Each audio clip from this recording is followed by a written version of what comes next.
Sarah Boone had a plan, a twisted little game. Jorge never saw it coming, but she knew just the same. In the darkness of the night, with a smile so sly, she whispered, "Let's play a game," and he didn't ask why. She zipped him up tight in the suitcase of love. No air, no light, just the stars above. He thought it was a joke, just a lover's embrace. Sarah, he cried in that tight, dark space. Jorge was laughing, but his breath was thin. The walls were closing in as the fear kicked in. He called out her name, but it echoed in vain, while Sarah watched coldly, not a hint of pain. She zipped him up tight in the suitcase of love. No air, no light, just the stars above. He thought it was a joke, just a lover's embrace. Sarah, he cried in that tight, dark space. Love's a game of risk, a dangerous thing. In the suitcase of love, it's a deadly flame. Sarah's smile fades as the silence grows. In the suitcase of love, nobody knows. Morning came with silence, no breath to be found. Sarah unzipped the case, Jorge's last sound. She stared at the scene. What had she done? In the suitcase of love, there's no place to run. She zipped him up tight in the suitcase of love. No air, no light, just the stars above. He thought it was a joke, just a lover's embrace. Sarah, he cried in that tight, dark space. Love's a game of risk, a dangerous thing. In the suitcase of love, it's a deadly flame. Sarah's smile fades as the silence grows. In the suitcase of love, nobody knows.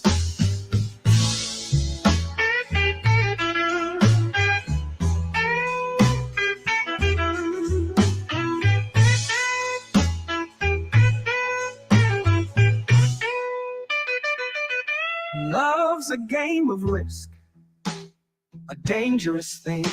In the suitcase of love, it's a deadly fling. Sarah's smile fades as the silence grows. In the suitcase of love, nobody knows.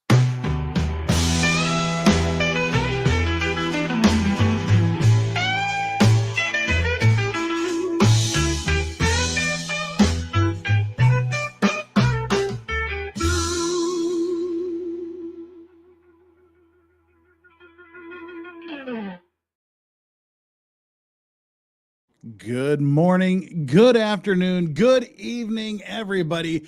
How are we doing today? Whoever you are, wherever you are, whatever you're doing, whoever you're doing it with, why you're doing it in the first place. You know what?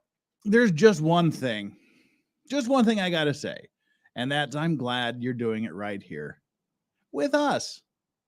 And with that, I just want to give a super, super big welcome to all of you to Legal Vices. As you know, or as you may not know, this is the channel where law meets life, and we dissect the cases that are gripping the world, from the high-profile cases that dominate the headlines to the hidden little gems that you might never have heard of. I'm here to break them down in ways that engage, enlighten, and occasionally are a bit irreverent and hopefully entertaining.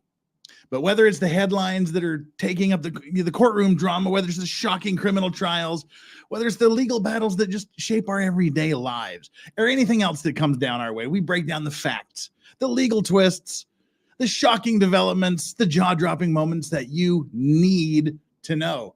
Are you ready to dive into the end of day 3 and day 4 of the Sarah Boone trial? Right here, deep in the heart of justice, crime, and controversy, is going to be a wild ride. So buckle up, hit that subscribe button, hit that like button, because we are in the front row to the most gripping story in the nation, in the world right now, which is the Sarah Boone murder trial. And you are here with me, the world's preeminent lawfluencer, Legal Vices. How you doing, everybody? I'm glad you're here. We're going to do what we did yesterday. For the record, those of you that watched yesterday, especially towards the end, I am officially in hour 38 of no sleep. So I'm out of the punchy phase and I'm into the just I don't care anymore and I want to punch phase. So we're gonna be good. And we're gonna do this right up until the lunch break, and then I am passing the F out. I don't care what happens in this case. I'm not going past the beginning of lunch. I am dead. This was a rough day, but I sacrificed myself for you folks. I guess it was my last night and early this morning. Whew, it was a rough one. You know, as the old saying goes, I can sleep when I'm dead. So today we're gonna give it our all. And one of the things that we have to mention right out of the gate is that today is a special day. That special day is day 40, consecutive 40 days of the emotional support potato pig dog cam. Yeah, right, Yoda. Let's go for 41. Are you ready for 41, Yoda? Yeah, exactly. Let's get 41 days. Yoda wants 41 days. We have reached the emotional support potato pig dog goal for 40 days in a row. And today just might be 41 if you're feeling up to it. It's entirely in your hands. Will we hit the goal, chat? Well, Crimson Queen has put us already 1/4 of the way down the road to the emotional support potato pig dog cam. I know, Yoda. Isn't that awesome? Shelly B, Stacy Dunson, Christina 16, Beautiful Messy Ball, and Katie M. You got one of those Legal Vices gifted memberships from Crimson Queen. And Chance is a new member. Chance is the newest member of the Clean and Sober crew. Thank you so much, Chance, for taking a chance on us. Okay, pun was not intended. That's what I usually say. Thank you for taking a chance on us here. And Aaron Hack, not to be outdone. We might get to day 41 before we even get through the introduction, Yoda. I know, it's fucking awesome. Ooh, we already dropped an F-bomb. Remind me we dropped an F-bomb when we open up the bingo card here in a minute. Aaron Hack, my contribution to day 41. Thank you so much. And both you and Crimson Queen you guys get bells for this. That's a ship's bell for Crimson Queen and one for Aaron Hack. Thank you so very, very much. Emily G dropping the 5. Come on, release the hounds. We appreciate you, Jeff. Yoda's ready to go. All right, we will get back to the super chats here in just never mind. No, oh my God. That's oh my God. I thought that said 5. All right, chat. I know you get annoyed when I do these exceptionally long introductions, but that's 50 Legal Vices memberships right there.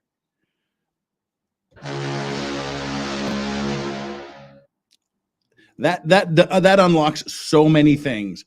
That does so many things. We'll have to stage them. What it does is that unlocks the emotional support potato pig dogs, that part of the show, which we love to get to. Day 41 of Release the Hounds. There is Strawberry with the medicine on her back, on her eczema. Her skin gets drier and ickier in the winter. There's Yoda having his festive freak out session. See, Yoda moves occasionally. For those of you that wonder why Yoda never moves, he's having his 5-minute struggle session right now. Tease T unlocked the emotional support potato pig dogs. Also got us to the second level, which is it's just a thing. It's just a shot of really bad whiskey. I'm trying to clear off all the really, really bad whiskey that I never drink from my shelf.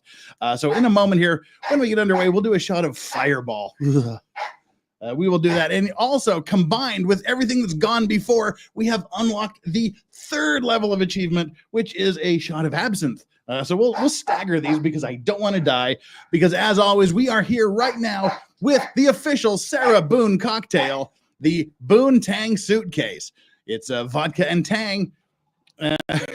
I I plan on it and having it knock me out by the time we get to lunch, but enjoy if you're in this time zone or a similar time zone or a place where it's okay to drink. Join us for a Boone Tang cocktail, Boone Tang Suitcase. If you just don't, if you don't have the cocktail, if you don't have the vodka, then just call it a Boone Tang. That's how it works. And the forbidden snack tray, she wants snacks. She doesn't get snacks, but we can have snacks because we're adults. She wanted juice boxes. I brought my Capri Sun, which I'll be getting into later. And I also have the forbidden snacks of strawberry frosted Pop-Tarts, but I left them in the kitchen. I'll go get those later. All right, everybody. I think we have enough people. We got 380 people here. What we're going to do, and this is how we're going to do it. I want everybody that's watching right now, whether you're watching on YouTube or Rumble, go to the top of chat. You're going to see it, get your bingo card, and there's a link. Click on that link. Click the generate to generate your bingo card and play bingo along with us. Bingo seems a little bit irreverent, seems a little bit irreverent to be doing in relation to a murder trial, but it actually is. First of all, it's fun, but it's also very instructional. It helps. It's very helpful.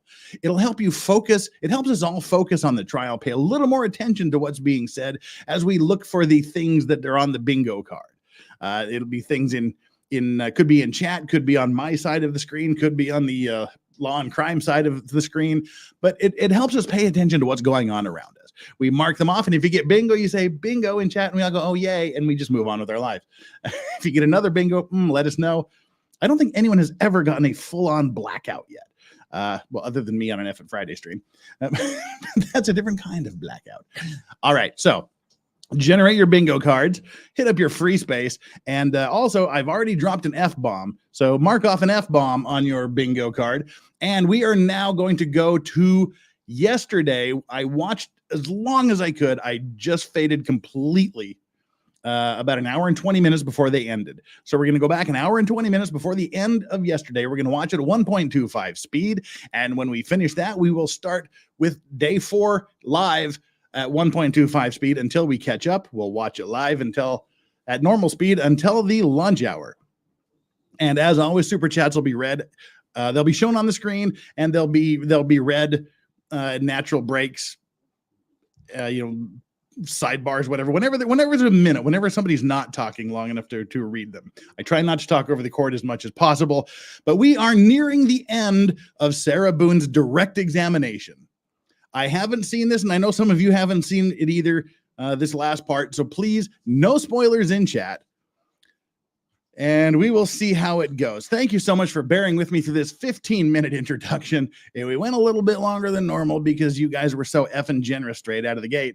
Now, don't let that stop you from continuing to be to be generous. But we'll talk about Friday later. All right, everybody, let's bring this on up. So Strawberry. Strawberry is the brown dog laying down. In case you're wondering, that's Strawberry. That looks like she was shot with a shotgun. She has eczema. And that's Yoda back there, who has a little bit of eczema, but he's just kind of dumb. But we love him. We love him because he's not as smart as the other dogs. He's special. All right. No, we don't do that. That's your sister. Don't do that. Share screen. Ladies and gentlemen, Sarah Boone continuing her direct examination. Oh, looks like we've had an Aussie overlord. Excuse me, an Aussie overlord raid. Hey, folks, if we have, welcome. All right, Sarah, let's get it on. I want to refer to you the first time, I believe, you mentioned the 911 call. I believe that was July 25th of 2018. Yes. And that was the incident in which Georgia kicked you in the eye. Oh, yes. She was kicked in the eye by George. All right. And for those of you that are wondering where we are, they finally were able to present their battered wife syndrome stuff. And the defense lawyer on this direct examination has been walking her through this litany, this unending litany of all of the horrible things that George has done to her physically over the years, over the 3.5 years. I actually think it's becoming less helpful, because at some point you go, okay, come on. Come on. Either some of these are made up or, there's problems. But also, just a reminder quickly here, hit that like button, hit the subscribe button as we work our way towards 81,500 subscribers. We got 477 people here now, 216 likes, like 250, 260 if you need to get over there and smash that like button and take our like and subscribe poll. How did Sarah taking the stand affect her case? Do you think it helped? Do you think it hurt? Or do you think it neither helped nor hurt? Those are your options for the like and subscribe poll today. And we currently have 81,428 subscribers. We just need, 72 more subscribers to get us to 81,500. All right, there are no closed captions. Closed captions didn't populate on this for some reason, so we can't do that. Just buckle up and let's go again. Grab his neck. Yes, I was able to get my arms out from him pinning me down with his knees and grab his neck. So law enforcement came and investigated.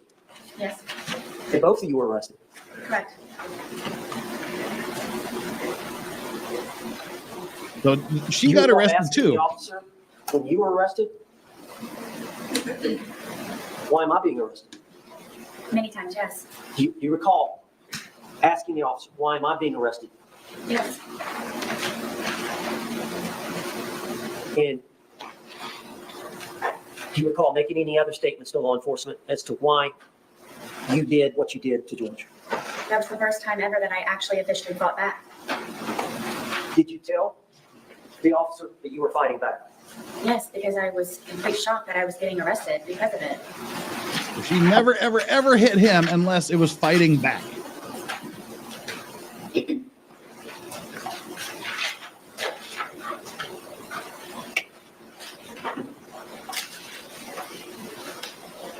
JKD Buck asks, does the state get to show evidence of where she abused George? They get a rebuttal. The 2-minute video, the suitcase video. You mentioned to him, I think you said something, I can't breathe. He said, I can't breathe. And you said, that's how I feel when you're choking me. Were you referring to an isolated incident of the night before, 2 nights before, or whatever? Or were you referring to in general? In general, the more than 2 or 3, 4 times that he had done it. Okay. And then the part about cheating, he didn't physically cheat on you. No, he did not. Okay. And just, I don't want to go into a lot of detail, but what He didn't physically cheat. George was, I believe, addicted to pornography. Uh-oh, And prawn a lot addict. of that would be found on my phone from him supposedly wanting to call up job interviews. And as a solution, I sat him down and I explained to him, to me, that's you visualizing yourself with someone else, or at least having a pleasurable moment with someone else or watching other people. And to me, I told him that I considered that cheating on me. Okay. And so he would download that on your phone? Yes.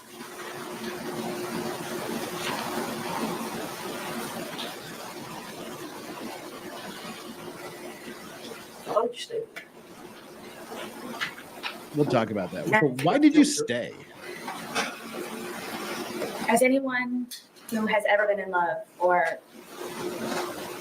when you love someone or primarily someone or something, you go above and beyond and you tolerate and you endure and you persevere and you try to make that person as spectacular as you possibly can, no matter the sacrifice that you may have to go through.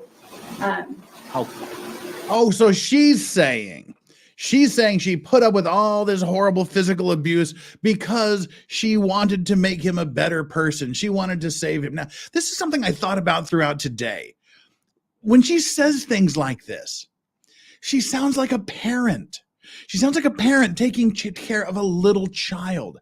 It started to click with me yesterday when she talked about she took him somewhere. Instead of like a couple would say, we went somewhere, or we went here, we did that. She said, I took him somewhere, like he's a child. And then they're doing things like, playing hide and seek, tag, art, doing puzzles. I get these weird, like, she was treating him like a baby thing.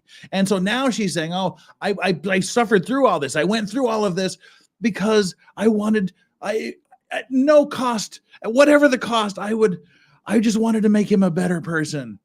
And that leads me to this question that was just asked. Legal Vices, why would the state allow a domestic violence victim on the jury? Because I would think the reason, and I have no idea what the actual reason is, but one of the reasons could be because, like we saw in the Amber Heard trial, real DV survivors know bullshit when they see it. They can smoke it out because they lived it. So that would probably be the leading reason that's in my head. But I mean, what do you guys think about this? Like treating him like a child. It's weird, and she keeps doing it. And I'm going to have to listen to see how this goes because it's something I've been processing all day. Jessica Love says so many leading questions. You know, some of the stuff can come in anyway, but you can ask leading questions if nobody objects. And at some point when things like this, sometimes it's better to not interrupt the flow and just let the person continue to say dumb stuff. All right, Ryan Magoo gifted 5 Legal Vices memberships. If you are one of those people that got one of those 5 gifted memberships, which happens to be Jessica Love, Shell Lawrence, Karen G, Elfie, and Tammy Berg. And thank you so much for the 3 Aussie bucks. Thank you very, very much. So let's get on to this and see if I'm crazy in thinking that she's like a weird parent, or she's got some sort of, taking care of child issue things. It's strange to me, and it's getting stranger. To serve someone else in a positive light so they can be better people for themselves, and to just make them a happier person. And love is very strong, and love is very deep, and love, I believe, is not fully understood in a lot of ways for how different people react to it. And I very much deeply and passionately love George. I love him to this day. Did you not want to be alone? At the beginning, through my divorce, it was very nice to have him around, and he was a man to me, and a man's man, protected, and he's very nice. And as lame as it sounds, he used to compliment me, and it made my day. See, and I've never suffered from physical abuse, and I would never deign to put myself in a position of someone who has, but I don't know. I'm just asking this because I know there might be some DV survivors or people here in chat that would know. But are you able to say, okay, even though they've gone through this litany of horrific injuries to her, stab wounds and bruising all over the place and missing hair and being kicked in the eye and neck marks and thigh marks, are you able to do that and then at the same time saying he's protecting me, he's a man's man, he's taking care of me? I just don't know. It seems like there would be this dichotomy that couldn't be resolved, but I don't know. I'm just fascinated by it. Yes. During that period of time when you first started seeing George, would it be fair to say that you had low self-esteem? Yes.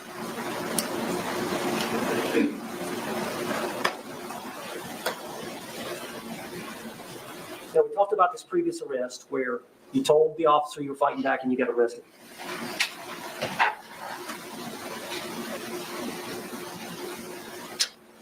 Now, I want to talk about your conversations with law enforcement, but first I want to ask you, why did you go to the police station that day when you interrogated David? We saw the 2-hour video. Tell the jury.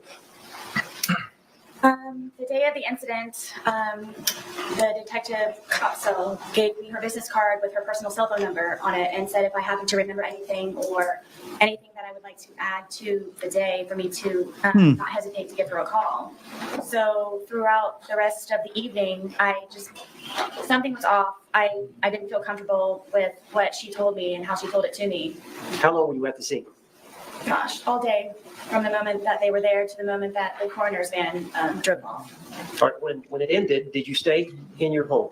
No, I raced inside and collected some pajamas and a toothbrush, and I went over to where my son was at my ex-husband's house. Did you take the dogs? I didn't even feed them. It was so fast. All right. And then once you got over to your ex-husband's, what happened? Is it released to Detective Copland? Something just wasn't sitting right with me, and I had a suspicion that she just wasn't being honest with me, so I took it upon myself. What? Sustained. Right. So you called her. She can't speculate about what's going on in the Officer Copsel's mind, but she's doing it. See, now she's like, up until today, it's been, I just thought I was going to get my phone. She told me to come to get my phone. Now she's suspicious. Now she thinks she was lying. Well, if you thought she was lying, either don't go to the damn police station or lawyer up on your way there. Tell us about that. I called her and I told her that I felt that she was being dishonest with me. She originally had told me that due to her being pregnant, it would just be a lot easier for her to have me come down to the station to pick up my phone. The original plan was for she and Detective Lowe to return the phone to my apartment. But she said that it would be a lot easier for me to just come down and pick it up because I remember when I was pregnant. That's what she said. You remember when you were pregnant. So I said, I feel that you're tricking me and I feel that you're being very sneaky about something and I don't believe that you're being honest with me. And I said, regardless, I'm still going to come. Sustained. So you agreed to come, but you understood it was to get your phone? Correct. All right, you came that afternoon to the station? Phrasing. And the original agreement was they would come to you? Correct. All right, when you got to the station, what happened? I thought I was just going to be picking up my phone. My car was there. I had everything in my car. It was just a regular. I'm just going to go in, maybe sign something and pick up my phone. And there's people that are over here at the windows, and I thought that I was supposed to go over there to get my phone. And Detective Lowen came down and said that my phone was upstairs. So if I would just follow him upstairs, that's where my phone was. And then I was taken into I guess it was an interrogation room, and they told me to sit down, and that then I guess the interview or interrogation began, and I just simply kept getting my phone. Sarah, tell the jury why. Yes. All right. So lawyer calls for sidebar. All right. Looking at our bingo card so far, we've got the free space, F-bomb, and lawyer calls for sidebar. You may proceed. Ms. Boone? Ms. Boone? Tell the jury why you lied to the police. I lied to the police. Oh, wait a minute. Now she's admitting to lying in her interview? The one where they told her at the beginning that anything you say can and will be used against you? She lied. She lied. Okay, this should be interesting. Everyone, because I lied to everyone. was Okay. extremely fearful of being arrested. I made the first attempt of me calling 911 by telling them what happened, and I thought they were going to help me, but instead I was arrested for calling 911. Oh, come on. So you made the decision to lie. I did. Did you stay with that lie? I did. Are you telling the truth today? I am. See, there's your problem. That's your problem with lying, with changing your story. Because what's the next natural question? The question is, okay, you lied before. We've caught you lying. We all know you're a big fat lying liar who lies. You've done it all the way up, but today, this time you're really, really telling the truth, right? Well, yes, I am. The next question logically is, or are you lying now? You've lied. We don't know. So we get to throw away everything you've said because we don't know which one is a lie and which one is the truth. We can't trust a damn thing out of your mouth. I think that question really, really crushed everything she said to this point. The only reason the defense asked that question is because the prosecution was going to ask it first if they didn't.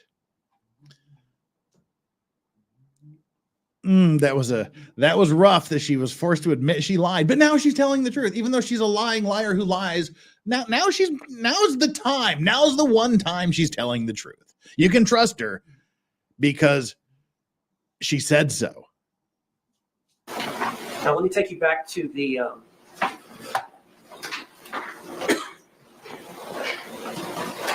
this incident. There's a legal term of art we have for that. It's horseshit. Is it fair to say that when George Torres is sober,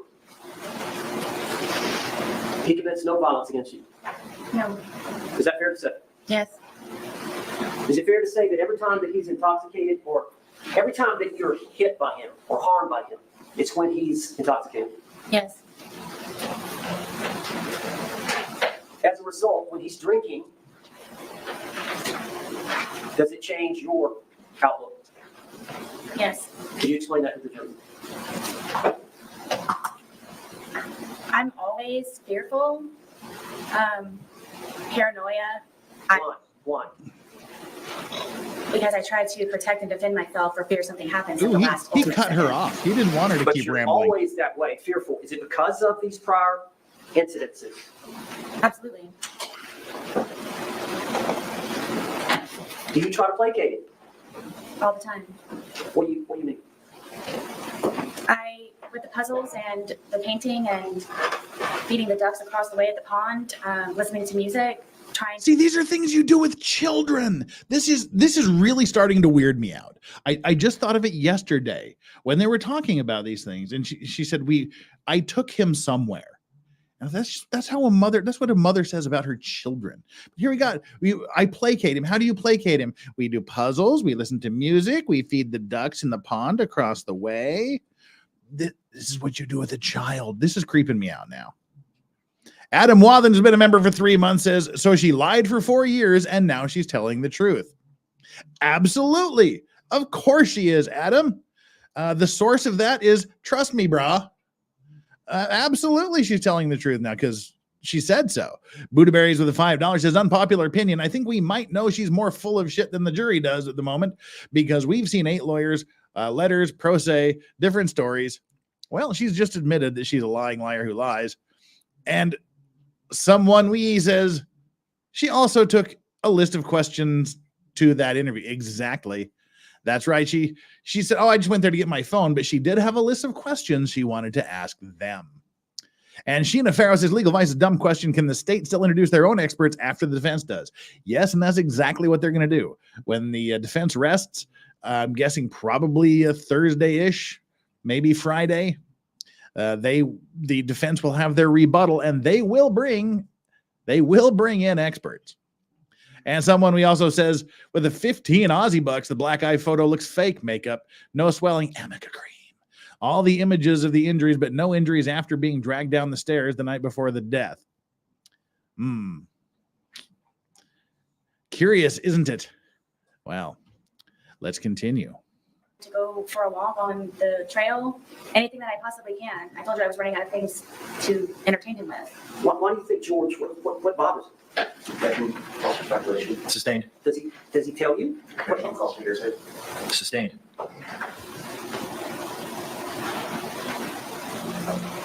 As a result of how he behaves towards you in that intoxicated state, how were you feeling the night of this event? Overruled. Extremely nervous, anxiety galore. Just, I can never relax. When he's drinking. Yes. And the state of intoxication that he was at the time of this event,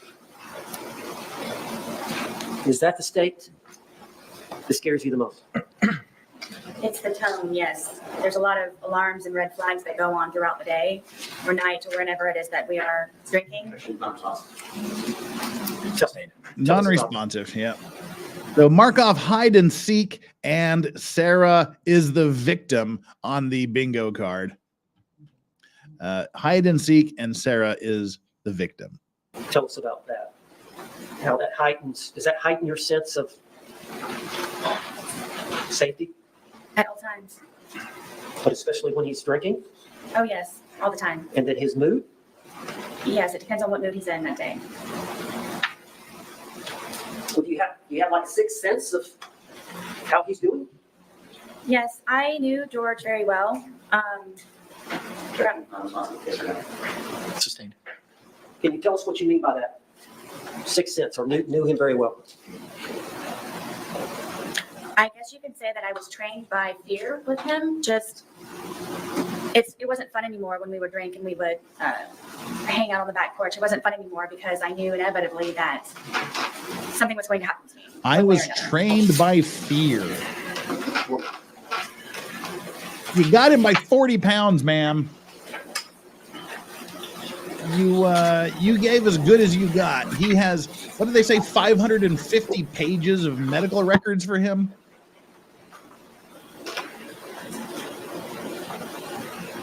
She's been arrested multiple times for DV as well. Miss Boone, you know, those bruises that we saw of him, they look pretty deep. Yeah. Tell the jury what you were thinking. From the bat, Yes. I didn't want to die that night. I can't describe it to you. It's Really? terrifying love to a certain degree, where my plans to show him the next day, and just I wanted him to be better and treat me nicer and be the person that he was when I originally met him, and I knew that was in him still. I knew that. So she was going to just leave him in there and then the next day show him the video and go, look how terrible you were. You can be better than that. Let's be better. She was going to show him this the next day and help him be a better version of himself. Gotcha.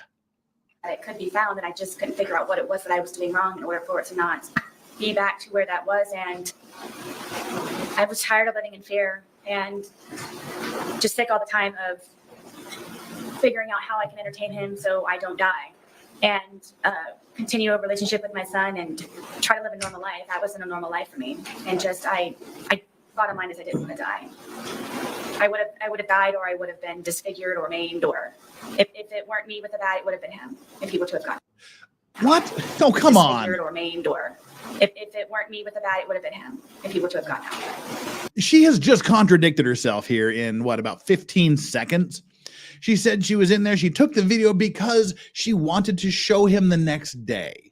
She wanted to show him the next day so she could make a better version of himself. 15 seconds later, I knew he'd kill me with a baseball bat if I didn't beat him with a baseball bat first. I knew if he got out, if you know he's going to kill you when he gets out, why are you waiting for him to get out so you can show him this thing the next day? Those are two opposing statements there. Those are contradictions. I videoed it so that when the next day when he gets out, I can show this to him.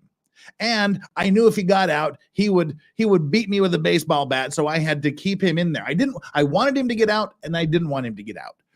She's talking straight out of her ass now.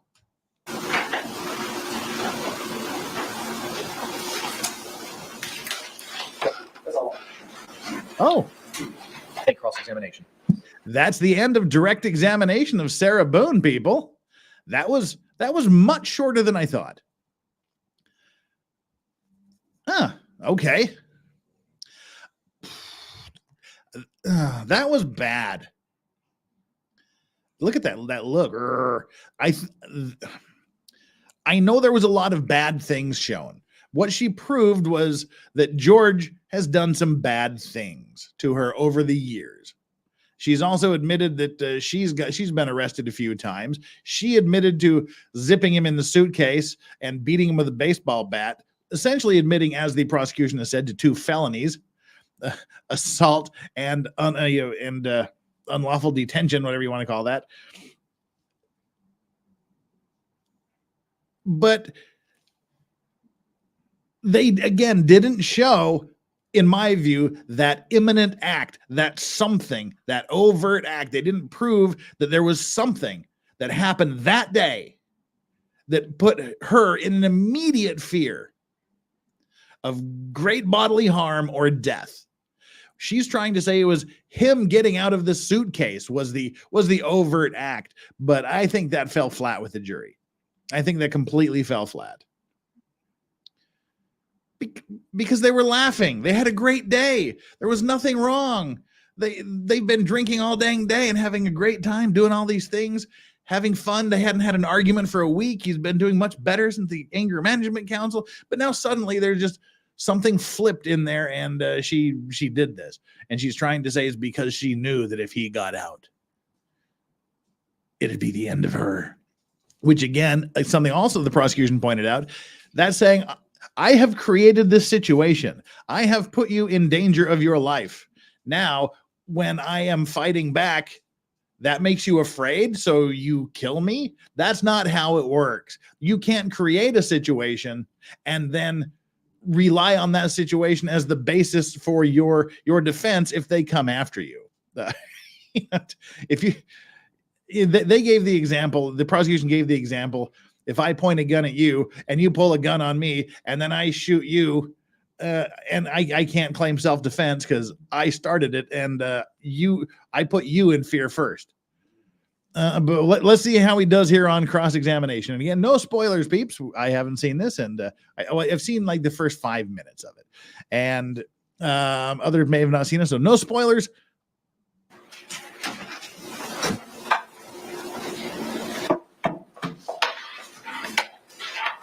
Did George know somebody named Crystal? Did you ever mention Crystal in your text messages about being one of his bitches? Oh, no. Don't know. I don't remember. How about Christine? Did George know a Christine? I don't know. How about a Pamela Erickson? These may have been people that he was communicating with on whatever the These are platform George's was. online girlfriends. I believe so, yes. And did you find these communications? I believe I found one or two of them from some of them. And did you send a long letter to his family to relate to him about George and his girls that he was cheating on you with? I believe so. Okay, so you do know those names, right? I don't remember them. It's been however long. Okay. Now, on February 24th, 2020, you called 911 at about 1 p.m., correct? Yes. And at that point, you were still feeling a little intoxicated, were you not? It was more shocking, yes. What? So you agree that you previously stated, I was still, I believe, intoxicated to a degree? Yes. Yes. Okay. So 1 p.m., that's about 14 hours. Now after she 11 wasn't so p.m. much drunk as in Correct? shock. I'm guessing so. Well, 12 hours prior would be 1 a.m., and then 12 a.m. is 13 hours, 11 p.m. is 14 hours, correct? Okay. And you were present here for the medical examiner, Dr. Zadovich, to testify, correct? Yes. And you heard her talk about all the effects of ethanol that it has on the human body, correct? Yes. And she also mentioned something that it, on average, dissipates at about 0.015 an hour. Do you recall that? I believe so. Okay. So,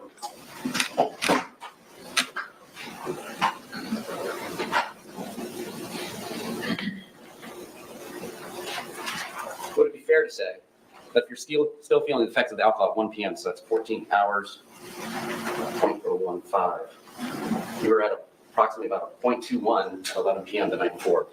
Do you feel like you were 2.5 times the legal limit at that time? I don't know how you came to that number. Math. I'm with you. It's math. I don't know how you came up with that math, with that number of how drunk I was 14 hours before. It's just math, biology and math. That's what it is. Man, he's going right after this. So I guess he's calling into question the fact that she may have been jealous. She may have been angry that he had all these other online girlfriends and she was liquored up. So I think he's planting the seeds of, you were pissed at him. You were the one that got drunk and you were the one that decided to be the aggressor, not the other way around. So far, so good. I can remember for 16 months. Does Sarah remember laying on the dirty carpet after her dog stepped on a bee? You may proceed. Thank You you. testified earlier that you all had about half of one of these bottles left from the night before, correct? Yes.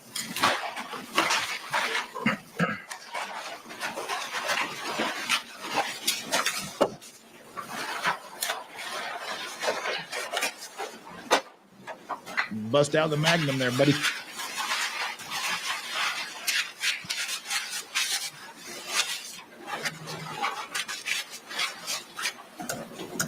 And so would you agree that this is one of the 3 bottles that was purchased between February 22nd and the 2 that were purchased on February 23rd, 2020? I'm guessing it was like the bottle. Yes. That's a good answer. 1.5 liters. Points to Sarah Boone right there. That's points to Sarah, the answer to that question. Would you agree this is the bottle? I don't know if that's the bottle. It looks like it, but I don't know if that is one of them. It's a completely freaking useless point, but that's the best answer she's given in this entire trial. Points to Boone. Would you agree? 1.5 liters. See, now he's looking for the alcohol content. And I'll be damned, finding the percentage of alcohol on a bottle of wine is really difficult. They almost hide it. So I think he's trying to find the alcohol content here to run through the math. Yep, he's looking for the ABV. And when you say never half, mind. we're talking about the top of the label was left from the day before? Oh goodness, no. All right, a little less, halfway through the label? It's too right about. Okay, about halfway through the label. So in addition to halfway through the label, which you began consuming after going to public at about 12:15, correct? Yeah. So you all would have began consuming around 12:30, is it fair to say when you got back? I can't tell exactly. Okay. And after finishing what you all had left over from Saturday, the 2 of you consumed 2 1.5 liter bottles, correct? I'm not sure about the second bottle that he purchased, if it was empty or not at the time. We did mention that the It police was. would find 2 empty bottles in the top of your trash, correct? Yes. And we did all see that in the photographs, correct? See that Two. they didn't get a garbage list. All right, and you say you were about 100 pounds at the time? Yes. And we all know Mr. Torres was 103 pounds at the time of his death, correct? Supposed to say. All right, so that's 3 liters of wine between 200 pounds split between 2 people over the course of a day, correct? Yes. And you testified today that you were intoxicated at the time that this occurred, the videos between 11 and 11:30 at night, correct? Yes, at some level, yes. Now, what does that mean to you? Previously, have you indicated that that means the room is spinning? Do you ever recall saying that? I did. So what was your level of intoxication at this point in time when the first video was filmed at 11:12 p.m.? Do you mean from lack of sleep or alcohol? From the alcohol. What was my level? What were you feeling? Did you have trouble with your balance? I was more tired than anything. Did you have trouble with your balance? I don't believe so. Well, that video of her going, "You should just say, you should just my name, don't wear it out." That's because she was tired, not because she was drunk. So you were able to flip a suitcase over with a 100-pound man in it, right? I mean, yes, it happened. Okay. How about your speech? Do you feel like your speech was slurred? Clearly, Clearly. How about your inhibitions? Do you feel like you were doing things that you wouldn't do when you were sober? I wasn't thinking about that. Well, on reflection, do you feel like this is something you would have done when you were sober? I didn't know me and George. I'm just asking you, looking back on this, when he's in the suitcase and you're telling him how you feel, and then you wait 11 minutes and you film another 22 seconds, and then you go upstairs. Mhm. Upon reflection, is that something you would have done and left him in there had you not been drinking? I don't know. I can't say. Okay. If I was scared, then it would be something. Okay. All right. Now, today you testified about the time frame between the 2 videos, correct? Yes. So you came down from the shower where you were hiding, correct? Yes. And as you're coming down the stairs, before you even get to the bottom of the stairs, you can kind of see over your shoulder or towards your right that he's trying to hide in the suitcase, correct? Yes. And the lid is down, but it's not closed, and you can tell he's hiding in there. It's not a great hiding spot just yet, right? Correct. And so you come over to him, and you're laughing, right? Yes. And you move the suitcase around some before zipping it shut, right? No. No? You immediately zip it shut? Yes. Okay. And you're both still laughing about it, correct? Correct. All right. And then it's during this course of time, how quickly is it after you zip it shut that you begin filming the first video? I don't know without watching it. I don't know. Okay. I mean, the video's not going to catch you zipping him up because you're like 10 feet away, right? How quickly after you zip him up is it before the video starts, is my question. I don't know. Okay. And then during that 9 minutes and 14 seconds is when he begins to get angry, correct? What 9 minutes? Between the two videos, there's 9 minutes and 14 seconds between the end. See, this is what for those of you that didn't see yesterday, this is what the defense would have us believe. They zip him up. Suddenly it doesn't become fun anymore. Then she films this 2-minute video of him going, Sarah, I can't breathe. I can't effing breathe. Sarah, I can't breathe. And she's berating him. And then she turns off the camera. And magically, as soon as she turns off the camera, he stops begging for his life and starts saying things off camera, such as, I'm going to kill you. If I get out of here, I'll make you unrecognizable to your child. I'm coming after you. And then she turns it back on for 12 seconds, and somehow he knows it's been turned on, and he goes back to Sarah again. That's what the defense would have you believe, that he was making all of these threats, all of these arguments in this weird space between Sarah, I can't breathe, and Sarah. Conveniently, none of it's caught on the video. Now, if you were going to take a video of someone to protect yourself or to show them the horrible things they say, would you video them begging for their life, or would you film them threatening to kill you? She chose to only apparently film the parts where he was begging for his life, and not the parts in between where he was begging for his life when he was apparently threatening to make her unrecognizable to her son. End of 1061 and the beginning of 1062 and 1063. So you got the 2-minute, 3-second video that starts at 11:12:45, correct? I guess. Permission to use state 17? You may.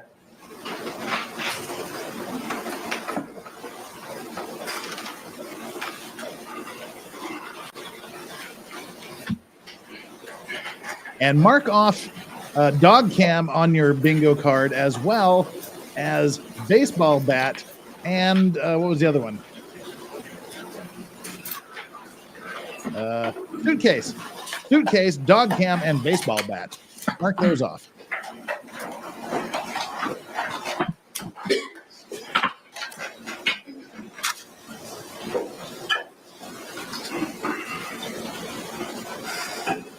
And Giselle Sinclair with a $5 super chat says, no way he stopped threatening between videos, or I guess started threatening between videos, like he knew she wasn't recording. Oh, I see what you mean. Yeah. All right, so we're looking at entry you're right. 31107. Yeah. That indicates, according to the phone extraction, 2/23/2020, 11:12:45 p.m. Image underscore 1062 movie begins being captured. And we've seen that is about 2 minutes and 3 seconds. Entry 31113 indicates that image underscore 1063.move.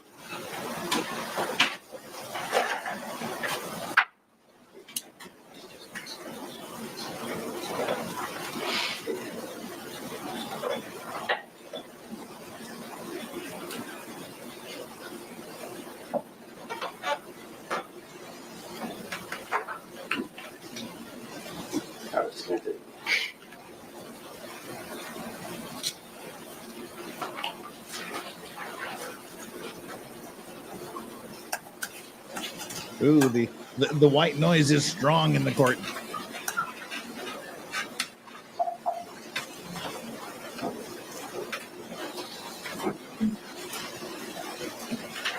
What I've learned from trials is don't drink wine. Well, that, and don't get into suitcases. Parents, keep your daughters off the pole and your sons out of the suitcases. 31113, a second movie is captured at 11:23:03 p.m. Your testimony was that after that first video was captured by your phone and you, Mr. Torres began getting angry and trying to push his way out, correct? Say it one time, please. Between these two movies, of which there's about 9 minutes and 14 seconds, Mr. Torres begins to get angry and try and push his way out and get out of the suitcase, correct? He had been angry on and off throughout the entire day. Okay. You didn't tell us that earlier. You said it was a wonderful, fun day all day, correct? Now, wait, whoa. Time the F out. All right. That is, again, another version of the story that we didn't even hear that on direct. It was a great day. They hadn't argued for a week. Everything was good. They were all happy, and things didn't change until after he was in the suitcase when he started to get upset. But now she's saying that he was angry throughout the day? Bitch, please. Come on.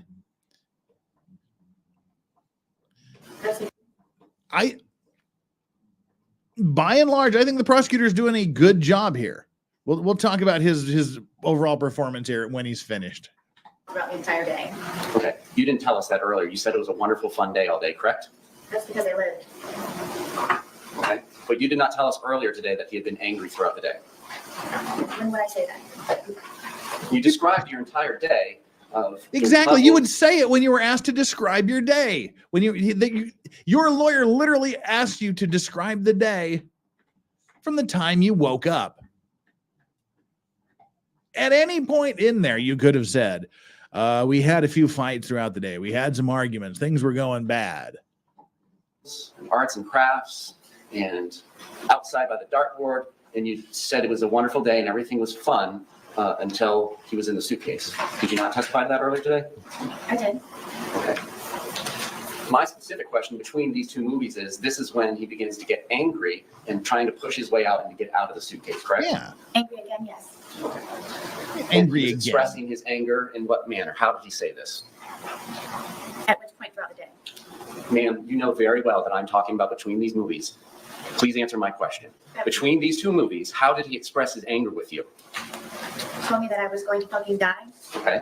Now this is happening after he's already told you several times he cannot breathe in the suitcase, correct? Correct. And he's been in there for whatever brief amount of time it took you to zip him up, and it's the last. I think we can safely mark off prosecutor frustration on our bingo card now. Mark off prosecutor frustration. He has shown his frustration. Whatever brief amount of time it took you to zip him up, and it's the laughter stops, and then you go over and begin to film, correct? Yes. And you're filming. Your purpose of filming is to kind of teach him a lesson. This is your chance to say something to him when he can't say anything back to you, correct? No. You just said that. There was no lesson to be learned. It was just I wanted him to. You literally said that like 10 minutes ago, Sarah. Oh my God. She literally said that like 10 minutes ago. All right, let's see how she weasels out of this one. There was no lesson to be learned. It was just I wanted him to try to understand how I felt, so maybe he could progress in being a better person the next day.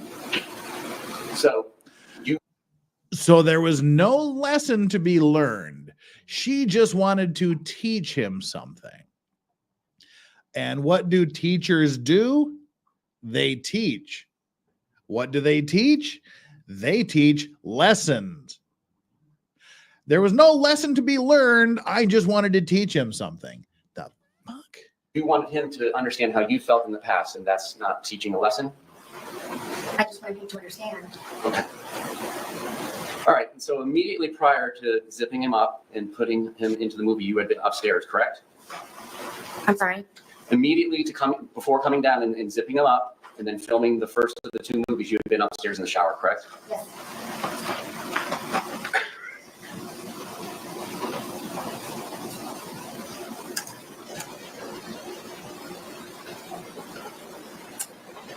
I'm going to publish what has been labeled as image_1061, which according to the timeline was captured at 11:03 p.m. 31 seconds with her device.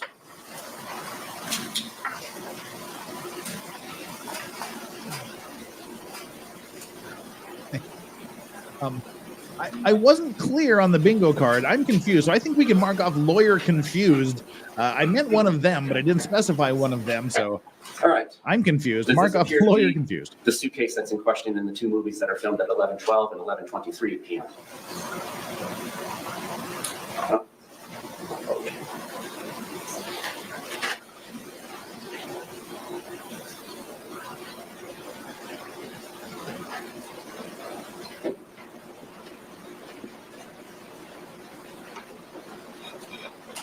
Giselle Sinclair says, no, we already read that one. Sorry. This is the one I was going for. I'm not in America. Is Boone Farm wine actually a thing? Yes. This image, Much like people during the taken at Rittenhouse trial found out that Rittenhouse whiskey is a thing. Yes. 11:03 Boone Farm is p.m. actually a thing. seconds. Does this appear to be the blue suitcase that's in the two videos that were captured at 11:12 and 11:23 p.m.? Correct. Did you take this image at 11:03 p.m.? I don't remember if I did or not. And again, we had, and by we I mean you and Mr. Torres, two 1.5 liters bottles of wine and plus whatever was left over from the day before, correct? That's correct. So you don't remember taking this photograph? I don't. Do you remember whether or not Mr. Torres was in here? I don't remember taking the photo. Okay. So what is your memory of what happens between 11:03 p.m. and 31 seconds when that image is captured, and then when the movie starts at 11:12:45? What do you remember? I don't. Okay. Do you remember anything from that night? I do. You told the Do police you remember on anything? February 25th, 2020, when they first showed you the video, that you didn't remember taking that. Do you remember that? I do. And your testimony is you do remember taking that video, I do. but you don't remember taking that photograph 9 minutes prior. Correct. She remembers taking the video, and that was I guess that's one of the things she lied to. She lied to the police because she said, I lied until today, and now I'm telling the truth today. So I guess she lied when she told the police she didn't remember taking that video. But today she's telling the truth, and her testimony is she knows that she took that video. So she knows she took the video. She knows she took the second video, but she doesn't remember taking the picture in between those two videos. Is there something, did you have more to drink in those 9 minutes? I did not.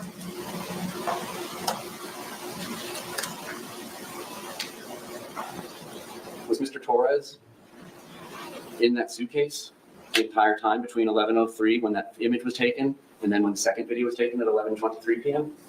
I believe so, yes. So for 20 minutes? Yes? However long the time Also, frame the is. picture was Did he before the begin first telling you video. that he couldn't breathe before the video, or do you not remember? I don't remember.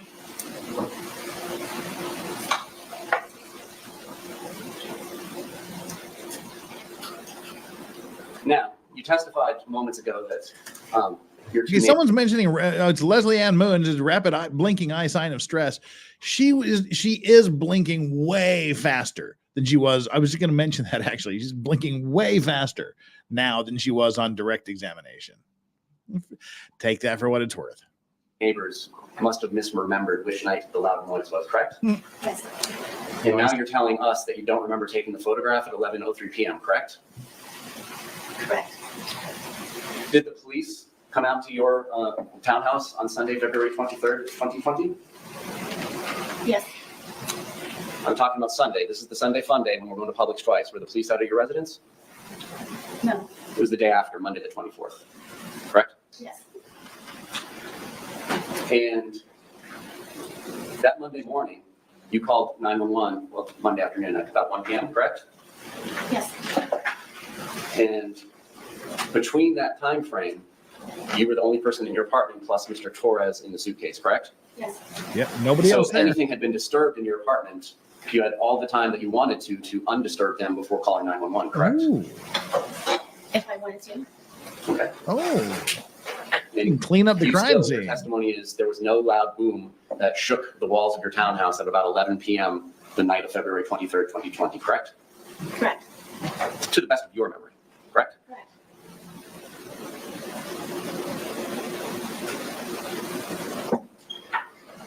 Now, that second video, this 22 seconds where you just hear him say, Sarah, So the neighbors that heard the loud noise around 11 p.m., which may have been him rolling down these stairs in the suitcase, the two neighbors were just lying because there was never a noise like that from inside her house. and you don't say anything, or you're familiar with that video, correct?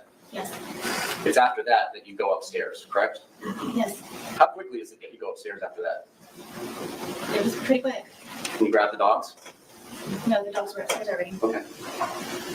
Did you call 911 and let the police know that you had zipped somebody shut in a suitcase and they had not been able to get out for 20 minutes? I did not. Did you go to Brian's house and tell him, I had to zip Mr. Torres up in a suitcase shut? We need to do something about that before he passes. I believe that's what the phone call was. Okay. Well, what do you remember now about the phone call with Brian? I know that I called him. I don't know specifically what it was about. Now, your testimony, it seems like you spend day after day finding things to entertain Mr. Torres to do, correct? Yes. Almost like having a child. Oh, You have- that's just what I said. That's exactly what I said. I feel like I'm a smart person. I excel at everything I do, just like Sarah. Exactly. I'm glad I'm not the only one seeing that. He's not this. Oh my Lord. Kudos to you, prosecutor, for that line of questioning. That's a good catch. I'm glad I'm not the only one that caught that. She's treating him like her child. Mr. Torres did do, correct? Yes, Almost like having a child. You have your own child, correct? I do. What you described sounded like having a small child. Would you agree? That's your interpretation. Okay. Well, you take him from doing arts and crafts to doing puzzles, so on and so forth, correct? Yep. When he's been drinking, yes. And Mr. Torres was notorious for doing some of these things, correct? What do you mean? Well, you described Mr. Torres as being notoriously known for doing things. You described your ex-husband, Brian Boone, notorious for doing things like that. Oh my God. We talked about this yesterday too. I should prosecute Sarah Boone. I'm getting a big head about all this. We talked about this too. She describes every person she's ever interacted with as being notorious for something. You know, notorious ex-husband, notorious George. Sounds like a book about a bad monkey. Notorious George goes to court. George was notorious. Brian was notorious. We talked about this yesterday. She just throws around these damn words. All right. Let's go back and hear about notorious. Notorious. Mr. Torres was notorious for doing some of these things, correct? What do you mean? Well, you described Mr. Torres as being notoriously known for doing things. You described your ex-husband, Brian Boone, notorious for doing things like nagging and calling all the time. You remember your testimony calling people notorious for doing things? Yes. What would you say people would say you're notorious for? Oh, no. I don't know. Good question. Notorious for killing your not answer Brian boyfriend? Boone, your ex-husband's phone calls, just so that you could let him know that you're busy and you have things going on, correct? I knew that at whatever time it was that he was calling me, that he could wait for the few moments of me getting up to where Lucas gets out of school at 3 o'clock. Oh, bitch, please. So Brian testified or explained to the police that he called multiple times to make sure she's going to be picking up her child because she's notorious for being bad about doing that. Either she's drunk at home or she forgets or a combination of both. And so she's saying that she purposely doesn't answer the phone so that she can teach Brian that her world doesn't revolve around him and he can just goddamn well wait a few minutes until she's good goddamn ready to answer the goddamn phone. But we also recall that it takes him, he said it took maximum 10 minutes to get from his house to there. And she called him 3 times, once at the house and then twice on the way in 5 minutes, wondering where he is. Why is he taking so long? So she's got to be in control. She has to be in control of the timeline. She'll decide when she's good goddamn ready to answer your questions. But if she asks you to do something, you better do it right effing now. That's a good bit of questioning by the prosecutor here. Okay. That at whatever time it was that he was calling me, that he could wait for the few moments of me getting up to where Lucas gets out of school at 3 o'clock. Okay. But you would return his call. You would let him call several times, correct? That day, yes. Okay. How about other days? Would he have to call to remind you to get Lucas on other days? He wasn't reminding me. He was just making sure that Lucas was covered for a pickup. Oh my Lord, she did it again. There's no lesson to be learned. I was just teaching. He wasn't reminding me to pick up. He was just making sure that I was making arrangements to pick him up. He wasn't reminding me to pick him up. He was just making sure that I was going to pick him up. She's doing it again. This is complete and utter fucking gaslighting, people. Drop off. All right. You didn't mention to the sheriff's office either February 24th or February 25th about going to Publix with Mr. Torres at noon or 12:17, did you? I don't recall. So the best evidence of that would be the recording of those interviews? Correct. She doesn't remember going to the Publix with him? Did you not remember going to Publix with Mr. Torres that day? At what point? At any point? No, I didn't. had indicated to the police that it was about 4 p.m. that you all had started drinking after doing chores. Do you recall that? I do. And your testimony today was that it was really more after you guys went to Publix at about 12:17 p.m., correct? Yes. And you did not tell the truth to the police, correct? I'm sorry. You did not tell the truth to the police about that, correct? I did not. And when they were asking you about Mr. Torres's injuries, you told them that you had nothing to do with it, correct? Yes. And that was not the truth. Correct.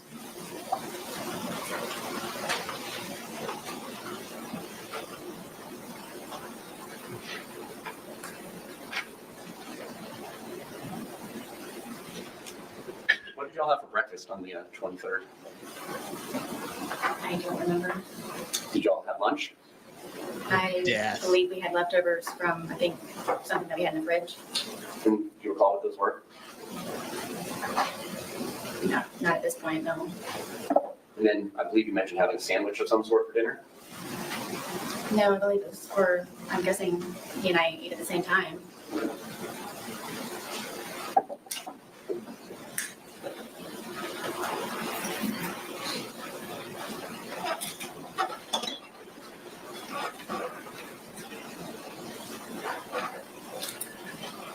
And at one point, Mr. Torres called his brother Juan, correct? Yes. And do you admit that you were yelling in the background, telling Mr. Torres to tell his brother that he had been choking you? I don't know if I was yelling. I know that he could hear me through the phone. So how long had that been going on that day? When did you start getting on Mr. Torres about choking you in the past? He and I had had conversations about it because he didn't remember doing it to me. And Oh, that's interesting. The defense was, they made a big deal about this. It even brought it up, I believe it was in the opening statements when they brought it up saying, oh, no. It's when his brother was on the stand and he testified that Sarah was talking about George choking her. And everybody's like, ooh, that's bad. But here he's saying they were talking about George choking her before this happened, not on that day, before. So that's interesting. You got that cleared up. the next day and the day of. Is it fair to say that there are just points in time where you don't remember what you do either, correct? Are you talking about almost 5 years ago? I'm talking about from drinking. Is it fair to say that you don't often remember things that you did while you were drinking? I would not say often. Okay. In the course of your relationship with Mr. Torres, are there things you don't remember happening that happened the night before between you and him? I can't say that at this point. But you said that you don't remember taking that photograph at 11:03 p.m. on February 23rd, correct? Yes. I'm Was going there to be anything right else back. that you were telling Mr. Torres that he needed to tell his brother? Not that I can recall. Was there anything you were telling him that he needed to tell his daughters? Not that I can recall.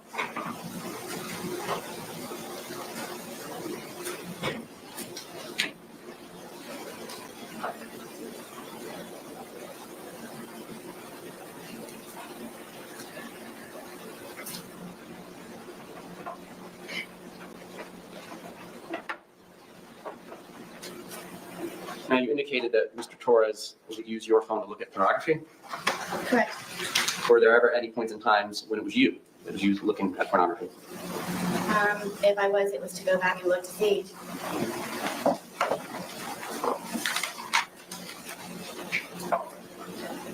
Did you ever threaten to get Mr. Torres arrested if he did not do what you wanted him to do? I wouldn't say threatened. Okay. Well, were there ever points in times where you would like him to call you or return a call? And if he didn't do that, you would threaten to get him arrested? It depends on if he had my keys or something that I needed from him. Okay. Again, more of this, you got to do things when I do it. When I say, I can ignore your calls, you ignore my calls, I call the cops. Dang. I had to get And my your forbidden hours, snacks. correct? Mine, yes.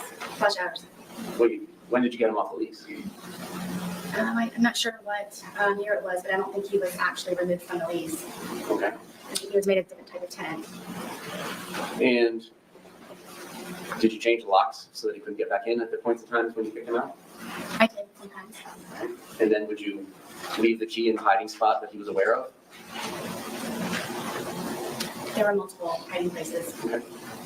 On any of the 911 calls, did you ever mention that Mr. Torres was aware of where you kept your keys and that's how you got back into the house? I didn't know I needed to. Yeah. He would never break into my home. All right, it's your testimony that you did not push him down the stairs, correct? Yes. And in fact, it was him that dragged you down the stairs the night before, correct? Yes. Now, by dragged, did you leave your feet? Yes. And did you get scrapes on your knees or anywhere from the carpet?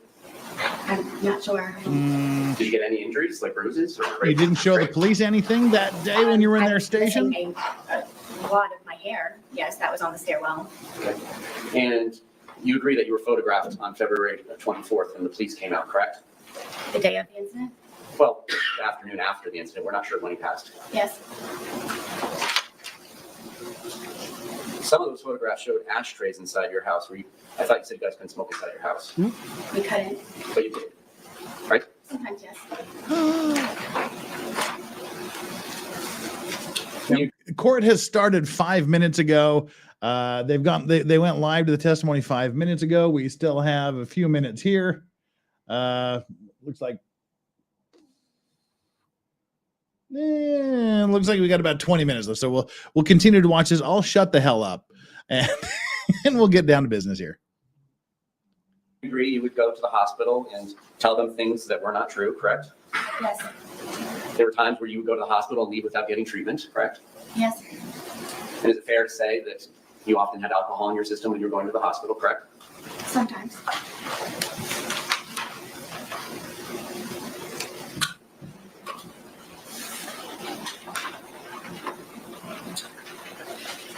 All right, so I don't know. We'll find out just soon. summarize the day to make sure we understand it. You all wake up sometime in the morning, but it's an unknown time, correct? On February 23rd. Or early afternoon. I had a problem with the detectives and having me guesstimate times. Okay. Are you the kind of person like most of us that uses your phone when you wake up? No. So the first activity on your phone may have nothing to do with when you woke up. Is that fair for you? Yes, other than looking at the time. Okay. So at some point you wake up, it doesn't sound like you have breakfast, correct? Right. You do some chores, correct? Yes. So that is true. That part of it is true. You did do chores before going to Publix at 12:17? Yes. All right. After chores, you go to Publix and you get that 1.5 liter Magnum bottle of Woodbridge Chardonnay, correct? I'm not sure what Magnum is. 1.5 liters. Instead of the 750s, it's the double size. It's like You 2 got the bottles of big wine. uns. Okay, yes. So you got a 1.5 liter, right? Yes, it is the larger bottle. And you got home and you at 100 pounds and Mr. Torres at 103 pounds began drinking this wine, correct? I'm guessing so. I'm not going to guess times. Well, don't guess. I mean, you got home from Publix. When was your first drink? I'm not sure. I mean, we could have continued to do whatever was left over from what we didn't do before we went to Publix. Okay. So you may have started drinking even later, correct? Then 12:30 when you get back from Publix? I don't know. Okay. Was it 1:30 or 2:30 when you began drinking? I don't know. All right. Was it before any of the phone calls to the brothers and his daughters? Yes. And so you drink what's left in the bottle of wine from the day before that's halfway label, correct? At some point. And then you drink 1.5 liters of wine, and he goes out and gets another one on his own without your permission or suggestion about 5:30, correct? Correct. And then you all consume that one as well, and it ends up in the trash can at the end of the night, correct? Apparently. Okay. Pate. At what point in the night does your memory tape stop? Because you described that it wasn't on at 11:03 p.m. when that photograph was taken. What's the last thing you actually do remember prior to these videos being made? I don't recall it at this point. I don't remember. Okay. All right, and so it ends in hide and seek after arts and puzzles, correct? Yeah. He says, tag, you're it, but you run and go upstairs and hide, right? Yes. So does that mean he's it and he's supposed to come and find you? No. That's Okay. just So you both hide. no. Okay. How does this work? I don't know how to tell you. Okay. I was it, and I went and hid. I mean, My understanding of the rules of hide and seek is one person will be it, cover his or her eyes, count to like 20, and then go find the person that's hiding. Finally, someone called her out on this absurd version of hide and seek she has, where someone tags you and says you're it, and then you both agree where the person is going to hide. Finally, someone's calling her out on this shitty story about what hide and seek is. This hide and seek shit never happened, in my opinion. I've been harping on this from the beginning. That's not how hide and seek works. Thank you, Mr. Prosecutor. Seek is one person will be it, cover his or her eyes, and count to like 20, and then go find the person that's hiding. Is that your familiarity with the rules too, or do you guys have house rules? I understand how the Okay. hide and seek works. So explain to me, what was your expectation? You go up to the shower. Were you expecting him to come find you? I was. Okay. And after a while, he did not come find you. Yes. And that's when you return downstairs. Correct. And because of the way your townhouse is set up, you can kind of see over where the suitcase is and that he's trying to hide in there, but it's not successfully hidden just yet. I mean, yes, you have to come down a good ways in order to be able to. Right. But you testified those before you got to the bottom. Yes. All right. And then you come over there and thinking that it's funny, you zip him shut, correct? Yes, we both thought it was funny. Okay. Can the defendant stand down? Entered the well? Yes. Yes. All right. They want Sarah Boone off the stand for a minute. Could we release her into the well, please? Into the well. Oh, she's going to do something for us. John Gordon with the $2 says, should have taken the plea deal, Sarah. Oh, yeah. Oh, yeah. JKD Buck, Sarah Boone, all Marco, no polo.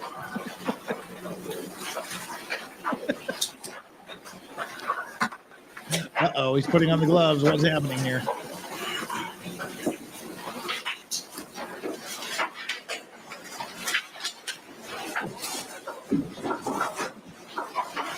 Oh no! Make her get in the suitcase. Make her get in the suitcase. You're the same size as Mr. Torres. Would you please demonstrate for us how he got in the suitcase?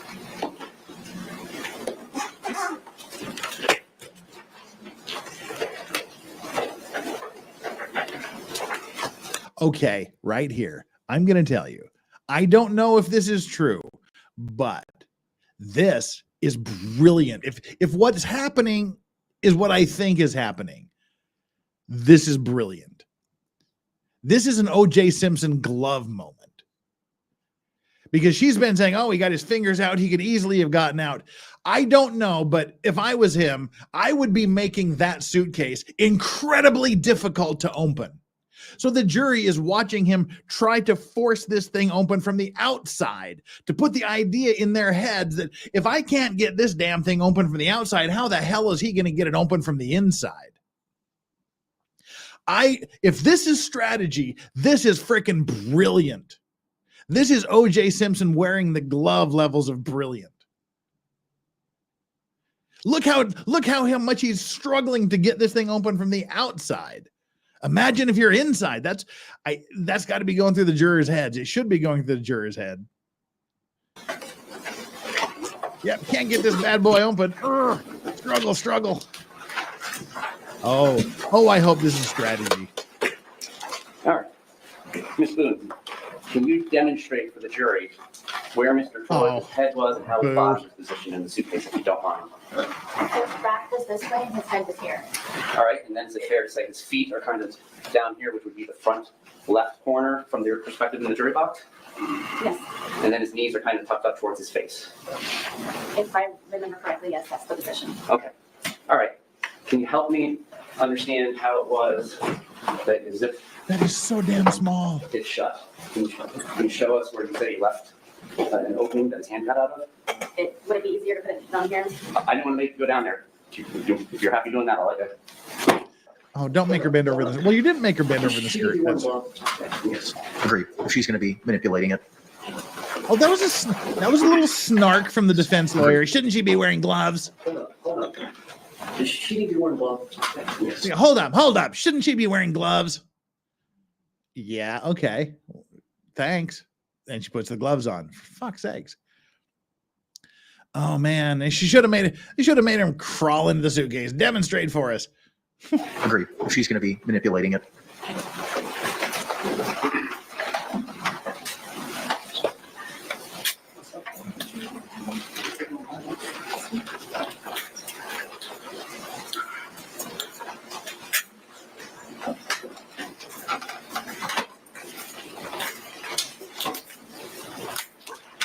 Ray Gun Moo with the $14 to 15. Woodbridge Chardonnay runs about $16 Just demonstrate how she zipped it for the shut. regular 700 milliliter bottle here in Australia.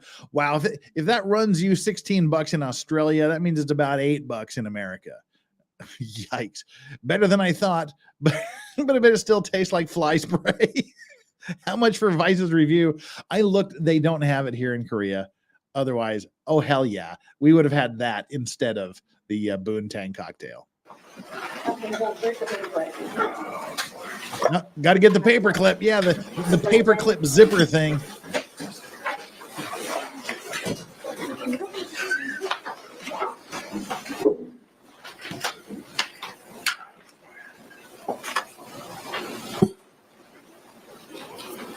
This side.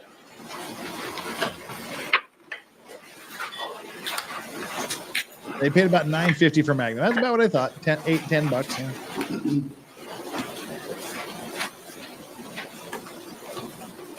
What do you want, Straubs?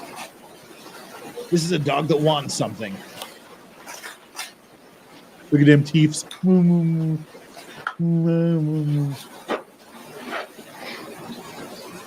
Just paperclip was on when this event occurred. When we pulled the suitcase out earlier, the paperclip was not attached. So now the prosecutors attached the paperclip. We don't know if that's the way it was attached. Sorry, not paper. We don't know if that's the proper way that it was attached. But he's asking her now to pull. Is there an objection? Yes. Yes? What is it? Is there an objection? Crickets, crickets, crickets, modem noise. Yes. All right, let's talk about it. All right, we can skip through this. Interesting what the objection is. He had no objection that the prosecutor tried to open it without the pull tab paperclip, but he has an objection to Sarah doing it with it on. That's kind of weird.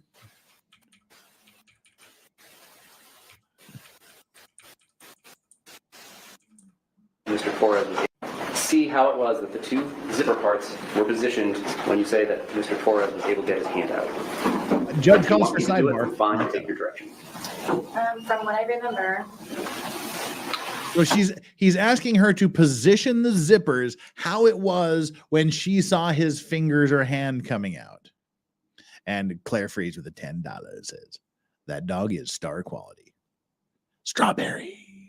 this is how the suitcase. This is how the suitcase was.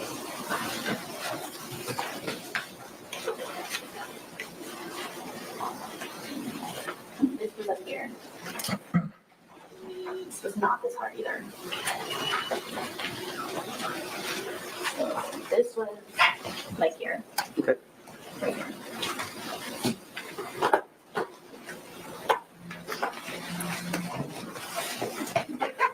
Right there now?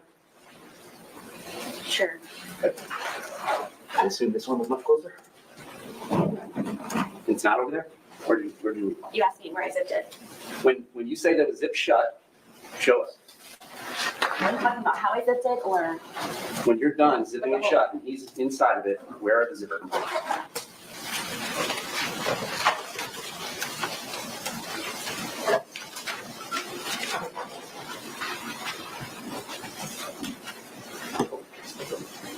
Just tell me what's that. I mean, it was the corner. I mean, it's the corner was the building. I mean, it's not. Yes, this one was on pretty much, yes. From what I can remember. That's how he was coming with his hand out. It was like this from the corner part. Okay. Thank you. You can return your seat.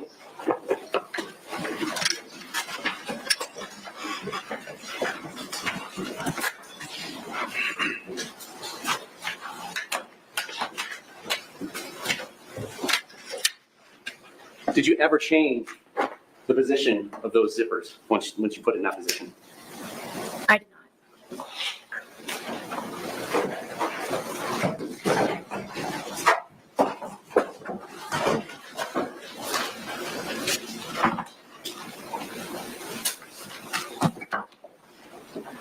so once he was zipped into there, there's some amount of time, but you don't remember specifically before you start taking the 2-minute video, correct? Very quickly, the defense gets to stay there and monitor and watch and see how it's done and make comments on how it's done and make objections if appropriate.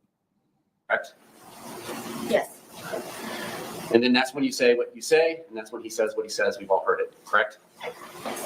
And then between there, in that second video of the 22 seconds length, it's at this point where he's beginning to get angry. And then that's when you take the baseball bat that's in evidence, and your testimony is you start poking him at the end of it. Did you say this was the second video? Between the 2 videos, that's when you started hitting with the bat because he was getting angry and trying to escape, correct? Right, I was not hitting him. Yes. Okay. Did you ever hit him with the bat while he was outside of the suitcase? No. So each time that he is hit with the bat, it's through this suitcase. And that's what leaves the marks on him, because you didn't hit him with the bat outside the suitcase, correct? Yes, please let me demonstrate. No, that's okay. Suitcase will speak for Do itself. you want? Oh my God, Sarah. Oh, okay. If I was a prosecutor, I would have said, please, by all means. She just said, I'll demonstrate how I beat the shit out of him with a baseball bat while he was trapped inside the suitcase if you want. I might have done it. I might say, oh, by all means, show us how you beat the incapacitated man with a baseball bat. Go ahead.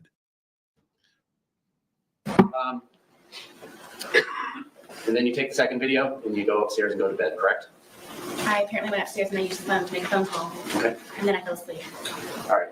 And at the point in time when you left and went upstairs, he was still inside the suitcase, correct? Correct. Was he still asking for you and Yes. calling your name? Because he was trying to Not escape. that I can recall. Did you say shh to him again? I don't remember. Mark Did off you tell him that on the this bingo was his card. problem, it's on you again?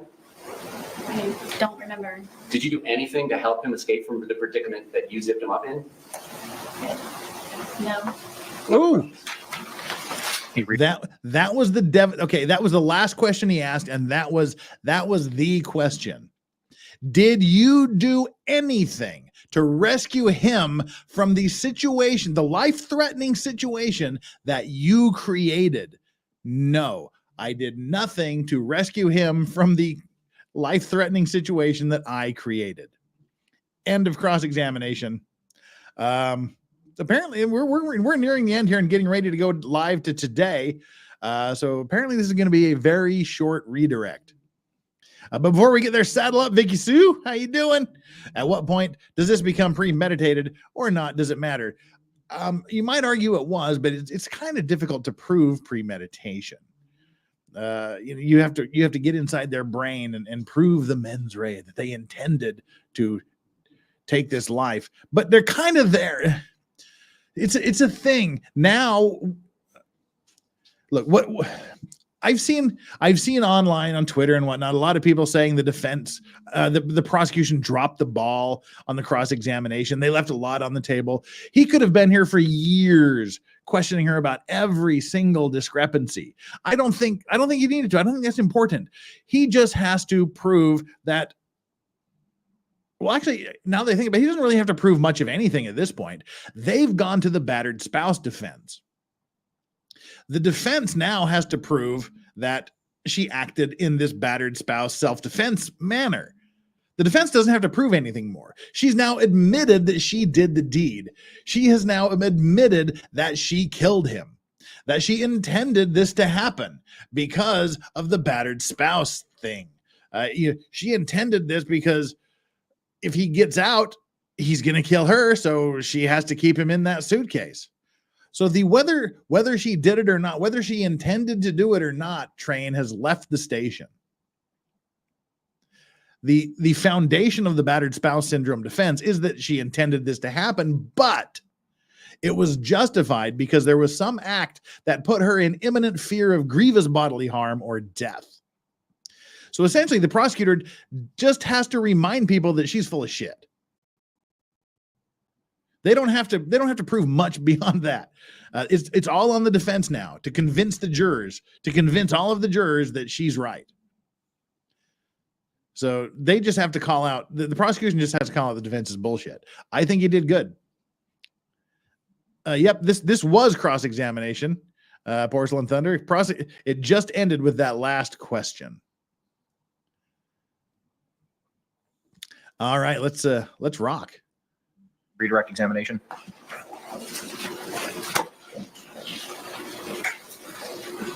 Ms. Boone, he just asked you the question that you poked him, and you didn't poke him. You poked every time you poked him hard with the bat. Poked him hard with a baseball bat. Poked him hard enough to give him deep tissue bruising all over his hand and back. I like it. You poked him with the baseball bat hard. Come on, defense. Really? He was inside the briefcase. Oh, wait, right here at the end of the game. We're a bee's dick away from going live with today, wrapping up the redirect, but we are joined by the one and only potentially criminal Sean. Hey, Jeff, how you doing? Yes. Well, that was, you got to match my energy there, brother. Come on. Yeah. Woo! Woo. Woo. We're doing good. I was just explaining why, in my humble opinion, the prosecution has done a good job on their cross-examination. They did okay. They're pushing really hard, but it's like this is one of those times where you can go all out because like it's almost impossible to fuck this up. But Well, they're not. They could have been calling her out on every single lie and every single discrepancy for days. They could have Dennis Fung the shit out of her. Yeah, but they could have done it. They could have been very methodical about it, but everybody would have tuned out. Yeah. They're pushing really hard. I think their idea was maybe they could get her to break on the stand, which I don't blame them. She probably would. I mean, they assume she's a psychopath. Yeah. I mean, they said you're a liar. You treated him like a child. You drank way more than you said. You've changed your story. Yes. And I thought that deal they did with the suitcase, I thought that was brilliant OJ level shit there with the prosecutor trying to was struggle dangerous, to open the suitcase. Though. That was dangerous. But it worked. I think it worked. Yeah, well, yeah, showing that it will, but then you immediately had Owens up there who did a good job of saying this isn't the way it was found. But it was weird. That's very critical, saying this is not the way that, now if I would have Owens didn't, I think, do a good job about maximizing that, saying you're trying to act like this is really hard to open. Well, yeah, because it doesn't, like, all the tabs and the paper clip we were using wasn't there, which would have made it easier to open. Like, there's some things he could have done to help Sarah out there a little more, but he was objecting to Sarah doing it because I think he should. Like, you don't want your client touching the murder weapons. And like that, you never let them hold that. What's that? The prosecution doesn't have to prove shit at this point. I understand, but you don't give them extra. So no, you don't. I don't blame them for doing that, but I mean, a lot of people are saying they left so much on the table. They could have done so much more. If they had done that, nobody would have cared. Like, we get it. She's a liar. I mean, they brought up, it was funny though, watching them use the same arguments I would make against a domestic violence victim. Well, you never reported this. You didn't go to the hospital. You didn't call the police. You didn't do anything with half this stuff. And it's a very effective point. Like, you don't, it was so bad. You never did anything. Yeah, and I think that's one thing I mentioned yesterday and today too. They went through such a long litany of things that happened to her. At some point you go, now come on, Sarah, really? Come on. Yeah. And the stabbing one where she's like, my lips were turning blue. It's like, you were bleeding to death. Yeah. We talked about that for a minute. It's like, no, that's kind of the opposite of what happens when you bleed to death. You don't gain color anywhere. Your floor gains color. That's the only place that gains color. But it just, the way she talks about it, that the floor would have been awash in blood. Yeah. She'd have been having trouble standing up. It would have been I fell down on the ground and I noticed, how did my carpet get this dirty? Yeah. It would have been that's the point where she talks about, he spilled the soup on me.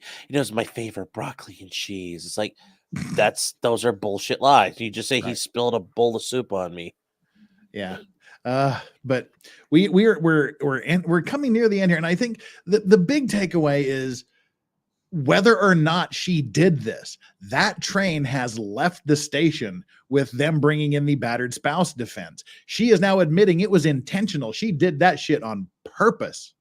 So the prosecution literally just has to go, remember, she's full of shit. You don't believe a word she's saying, do you? Oh, me? No, I don't believe a goddamn word. Yeah. So, all right, let's wrap up his redirect here and move on to see whatever the hell is happening today. Let's go. The suitcase, yes. The suitcase. But you remember when he put his hand out, did you not hit him in the hand outside the suitcase? Yes. Okay. So that was the only time the bat touched Mr. Torres's body outside the suitcase, Yes. was when you hit him with a hand. But all the other, times you Injuries beat him while he was were trapped with in a you poking suitcase, him. so it's okay, right? pretty hard. I mean, you bruised your hand, correct? Doing that. Thank you. Why is he doing this? Why is he saying you beat a man who was trapped in a suitcase so badly that you bruised your own hand?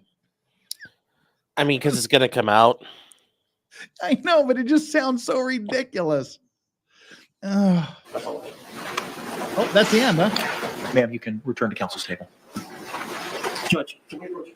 Just a moment. Let me get her situated at table, Right, and then we can you've approach. seen this. I haven't. I had to bail right when we started cross-examination on your stream earlier. Are we talking about anything important now for the remainder of this?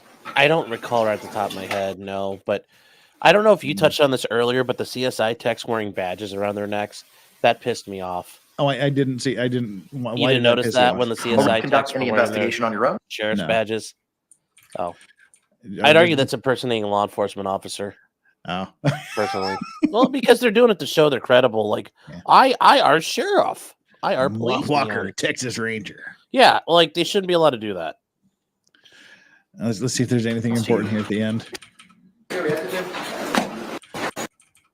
Work state needs to be advised as to what it is that you're seeking to utilize. What evidence they want? I guess what evidence they want to use. Agreement now. I just wanted to get it on the record. Understood. All right, so ma'am, I just got a couple follow-up questions, similar to other conversations we've had over the last couple of days. I don't want to know about the specifics Yes, of any this is conversations critical. you had with Okay. you and your attorneys. This Just whether or not is you had them. this is more of You him recall earlier insulating the today, case I'd asked. I'm sorry. What on was that? appeal. This is more of him insulating the case on appeal, Oh, saying, yeah.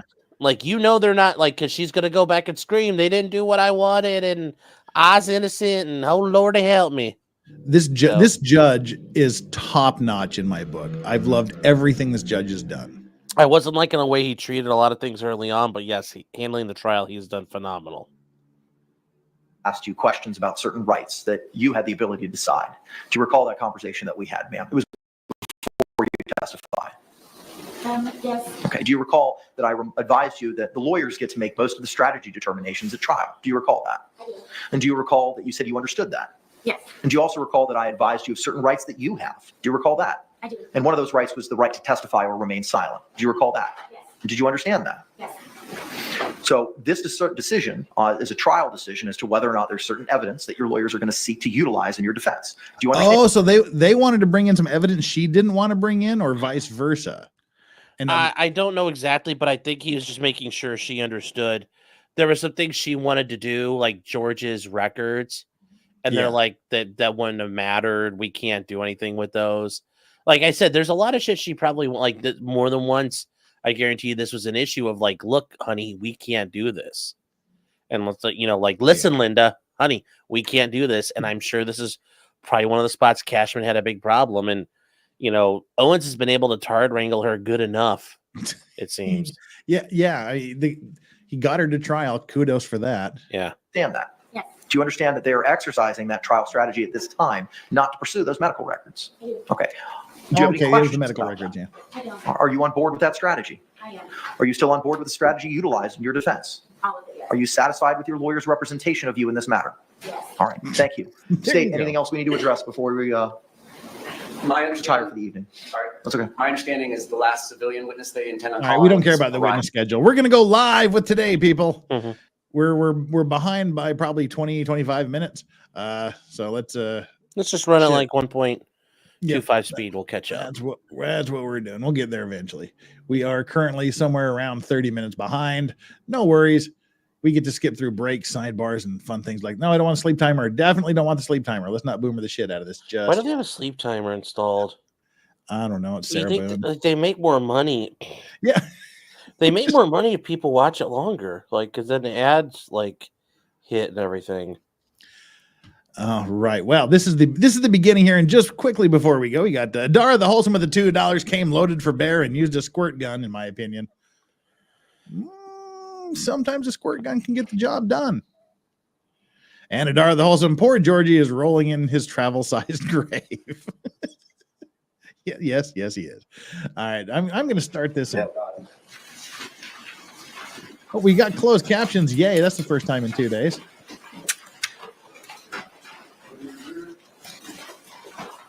Okay, this dude, have you ever figured out why they've let this guy open his mouth ever again after the first time? No, but I mean, because they divided up the work, and this is his stuff. I guess. Also, what is this Truth Finder thing that Long Crime is shilling out lately? I think Is this like basically like their own version of like the been verified and crap like that? I think it's just like a case finder for them to shill to the true crime junkies. Oh, so it's like Normie Lexus. Okay. Yeah, possibly.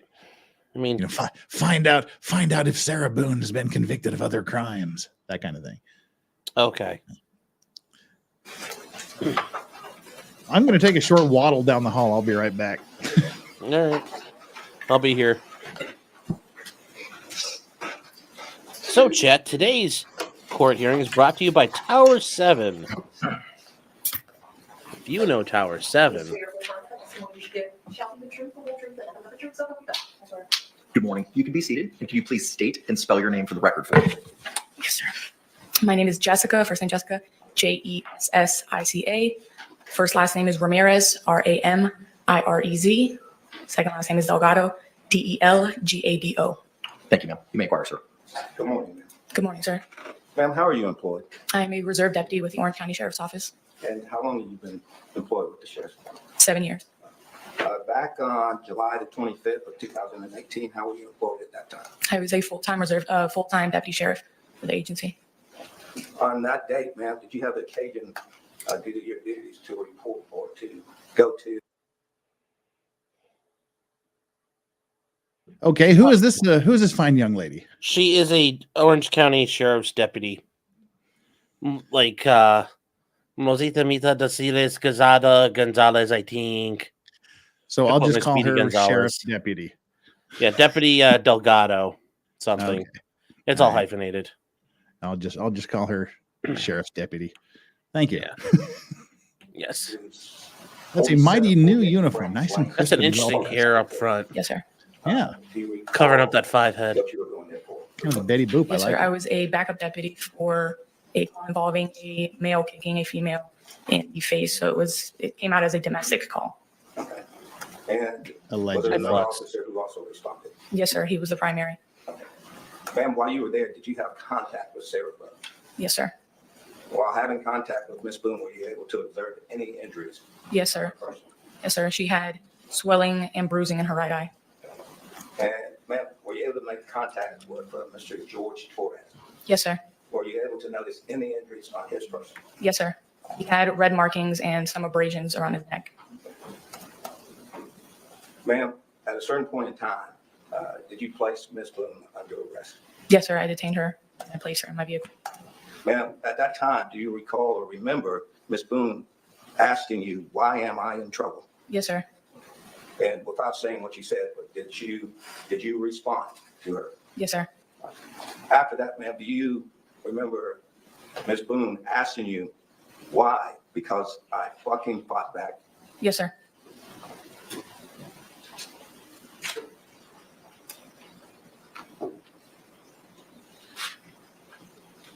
So I can have one moment. Yes, sir.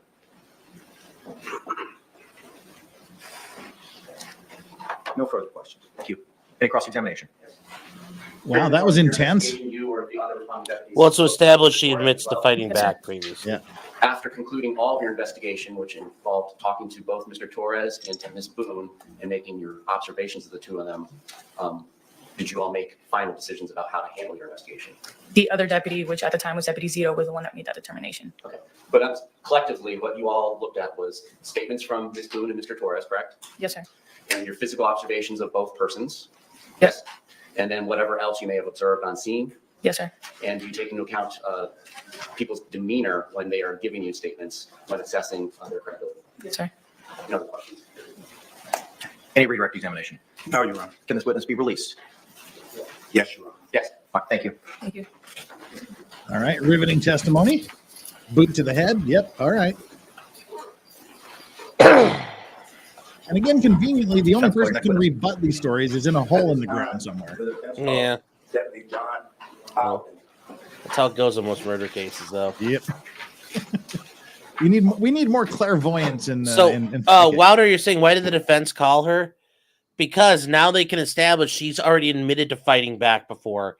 Because remember, they're trying to argue the battered spouse defense. Well, this is part of showing that there's an ongoing history of domestic violence, as police would like, and their experts would describe it. It's called the cycle of domestic violence. Mm-hmm. And that she, even back then, was admitting she was fighting back and she was trying to protect herself. So this is actually helpful to Sarah because there's no question they had a shitty relationship, and everybody's going to say that. And of course, I'm expecting the rebuttal witnesses just to be a long litany of times that she wailed on him. Oh yeah, unprovoked. it's coming, yeah. They'll bring in the kid. My mommy screams at me a lot. She makes me eat SpaghettiOs.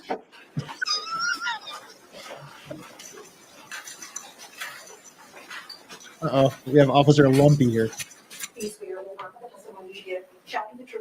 I don't know, that hand came up real quick on him. Sir, good morning. Can you state and spell your name for the record? John Alden, John All right, thanks, Swamp sir. Bear, how am I wrong? I'm Actually, saying you this may is her. Good morning, sir. She already fought back before, though. Yep. This wasn't so. I'm This, employed with the this Orange is County to show Sheriff's it's an Office as a ongoing corporal. thing. I don't know what you're upset Back on about. August the 28th, Arguing about. 2019, how were you employed? I was a deputy in the Uniform Patrol Division in Sector 2. As a part of your job duties that day, did you have the occasion to respond to 4748 France Lane, number 3? Yes. What was the purpose? There ended up being a battery call. And, sir, were you the lead officer on this case? Yes. Were there any other backup officers there with you? I believe so. Sir, on that date, August the 28th of 2019, did you come in contact with Sarah Boone? Yes. Sir, on that date, did you observe any injuries on Sarah Boone? I observed redness on the left side of her neck and what to be an old injury to her right eye. Sir, on August 28th of 2019, did you come in contact with George Torres? Yes. And did you notice any injuries on Mr. Torres? Yes. He had some redness on it by his left eye.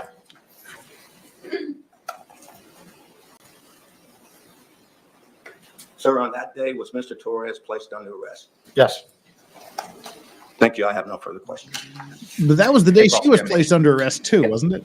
Is it fair to say that Mr. Torres had quite a few marks on him? From my report, I remember marking the left redness by his left eye. And did you have a body worn camera activated when you responded to this call? I believe so. Right. And so that would be the best evidence of both video and audio as to what occurred while you were on scene. It would, especially since this happened 4 or 5 years ago now. And did Mr. Torres refuse to say what happened that day? He did. Based on the conclusion of your investigation, which involved talking to Ms. Boone and attempting to talk to Mr. Torres, as well as your visual observations of both them in the scene, is that how you all reach your conclusions? Yes. No other questions? Any redirect? No, Your Honor. Can this witness be released? Yes, Your Honor. Mr. Judge? Yes, sir. Thank you, sir. Thank you.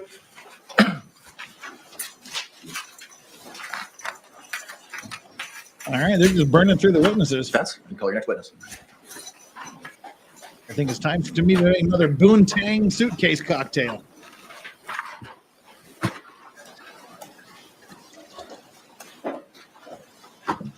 Got the Tang. Now for the vodka. Because I can afford it. I can afford the Costco Kirkland vodka. You're going to somehow get the Woodbridge wine that Sarah's been drinking. Oh, I looked for it. They don't have it here. No. Judge, may we approach him? Yes. All right, we can skip through the approachment Oh, here. so hey, Jeff, I have Yes. a question for you. Yes, sir. Johnny Somali in Korea. I will lay his ass out. I hope to God. I will take I mean, one for the damn. the Korean police aren't afraid to and I don't think I understand they're very polite, but they will knock your chiclets out, right? They're kinda not as Japanese tolerant police. as the Japanese police. Well, but the Japanese police will tune you up as well. Yeah, the Koreans will tune you up better. Although he should go to Germany because the Polizei will fucking beat the shit out of you. Yeah. Well, when he was rubbing oil all over his naked torso, rubbing all over the statue of the comfort girls that are that's put up in protest in front of the Japanese embassy. I'm I actually didn't. surprised. He Wait, what didn't. happened? Yeah, he rubbed oil. He like took off his shirt, rubbed oil all over his chest, and he was like rubbing all over a statue and like licking and kissing on the statue of one of the comfort women that had been a statue had been placed in. Whoa! And I'm surprised he didn't get murdered. I really am. Oh God! I really, really am. Oh lad. Yeah, he was just like macking all over this statue of a comfort woman. Yeah. Not cool. Oh, Corn Pope saying these guys scraped a lot. This is not uncommon. Like, as I try to explain to people, the world Sarah and George lived in is a world that most of you aren't familiar with. You may have some experience with it, but this constant violence and drinking and drug use, like, this is an entire world unto itself, and there's so much of it out there. True, and it's sad that anybody's involved, but you know. JD Buck saying comfort women, they were victims of sexual assault. Yeah. No, they were human trafficking victims. They were literally conscripted into the army to be used. Yeah, and well, the Japanese called them comfort women. That's what that's what the Koreans call them now. The Weeambu. It's you know. Well, yeah. So I was gonna say, like, I saw the video of Johnny Somali going up to the girl saying, like, "Can I eat your pussy?" And then they were like, I was like, "Wow, dude, they're gonna somebody's gonna beat the shit out of him." Yeah, we're gonna do that on F. We're gonna go through some Johnny Somali on F at Friday this week. So we will cover those bases on Friday. I want them to go to Saudi Arabia and fuck around, and because let the Saudi police, like, maybe they'll behead him in the middle of the street. That would be fun. It would. Well, this witness coming up again. The official cocktail of the Sarah Boone trial, the Boone Tang Suitcase. It's vodka and Tang. And of course, we also have the forbidden snack tray. Today is frosted blueberry Pop-Tarts. Did you ever do s'more Pop-Tarts? Everybody's talking about them. I can't find them here. I had to get these blueberry and strawberry imported from the States. I promise I'll do s'mores next time, Chad. You had to pay excise tax on them? Yeah. You're not the first person to mention s'mores. You're like about the 900th person. So that's just the best ones. I will s'more out.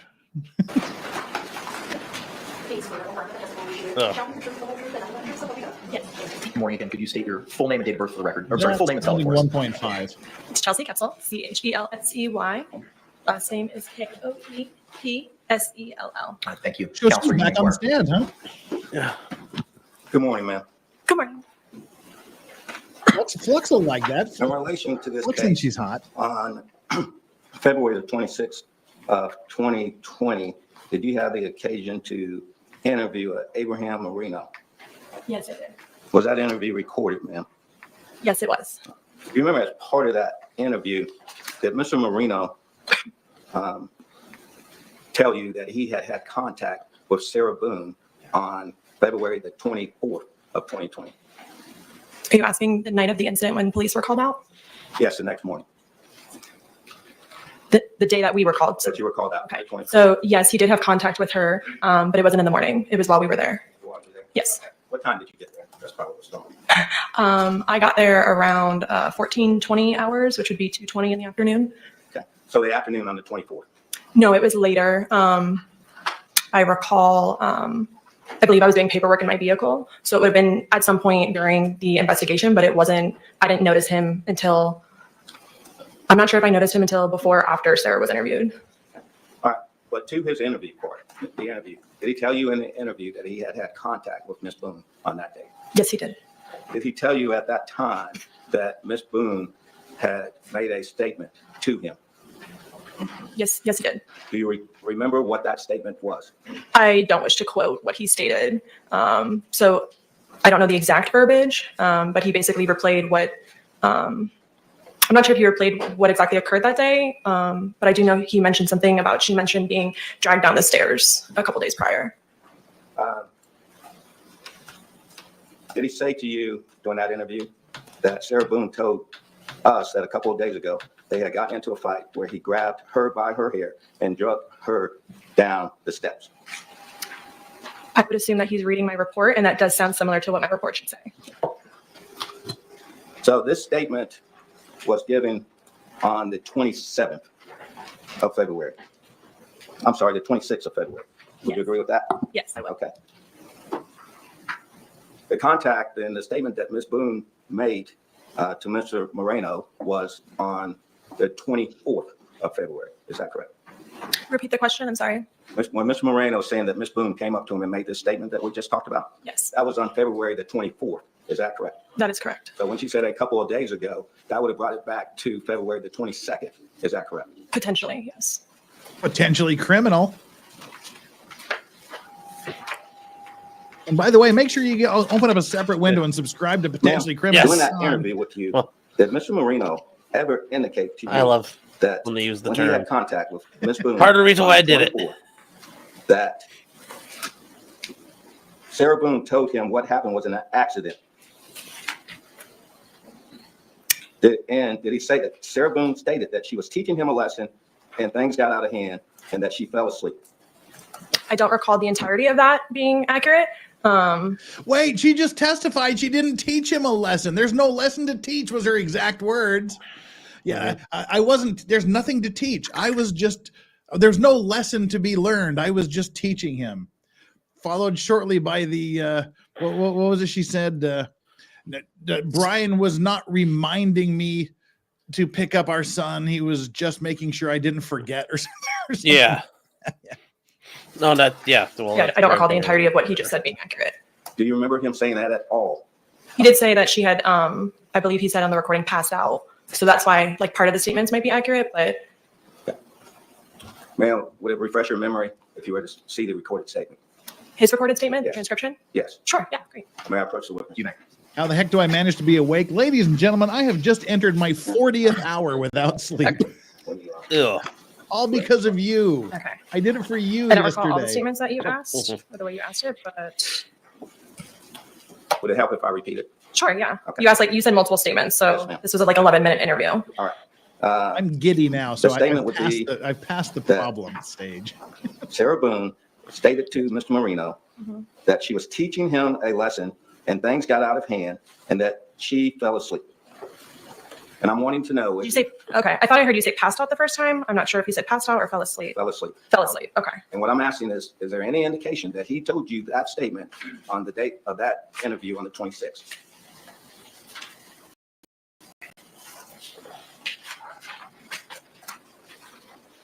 Sorry, I'm trying to go to the part where we talked about that. Yes, ma'am, take your time.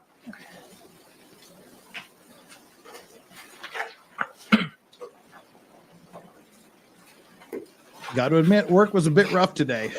It was hard.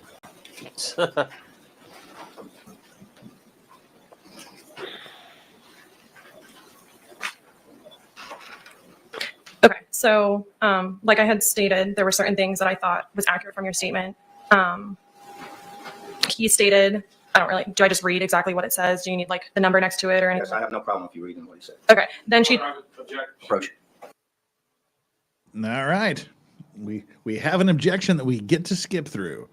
And I like that Ma'am. this guy talks so slowly. We he can go at one described, point tonight. Hang on. No, just Yes. wait for a question. so Okay? sorry. It's okay. Yes, sorry. Ma'am, and anywhere Matty in Court got that canceled interview, and it got do you rescheduled. see so reference to this statement? That Sarah I'm here. stated that she was teaching him a lesson and things got out of hand and that she fell asleep.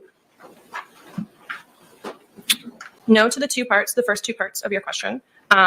I heard passed out the first time you asked me this question, and that's why I said that part of it was accurate, because he did say that she passed out in his statement. That was what Sarah told him.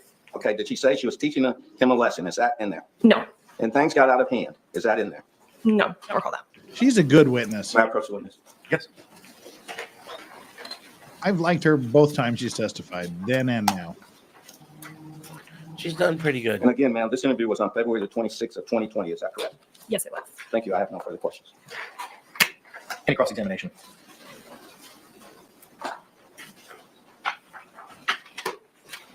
No other questions, John? All right, thank you. Can this witness be released? Yes, Your Honor. State. Yes, Your Honor. All right, thank you.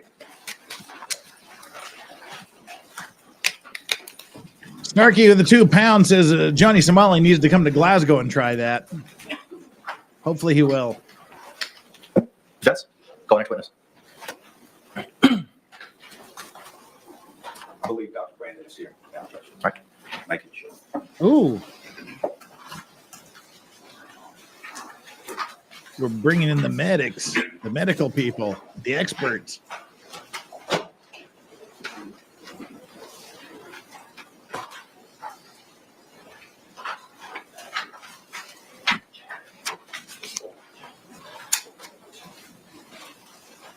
Eventually.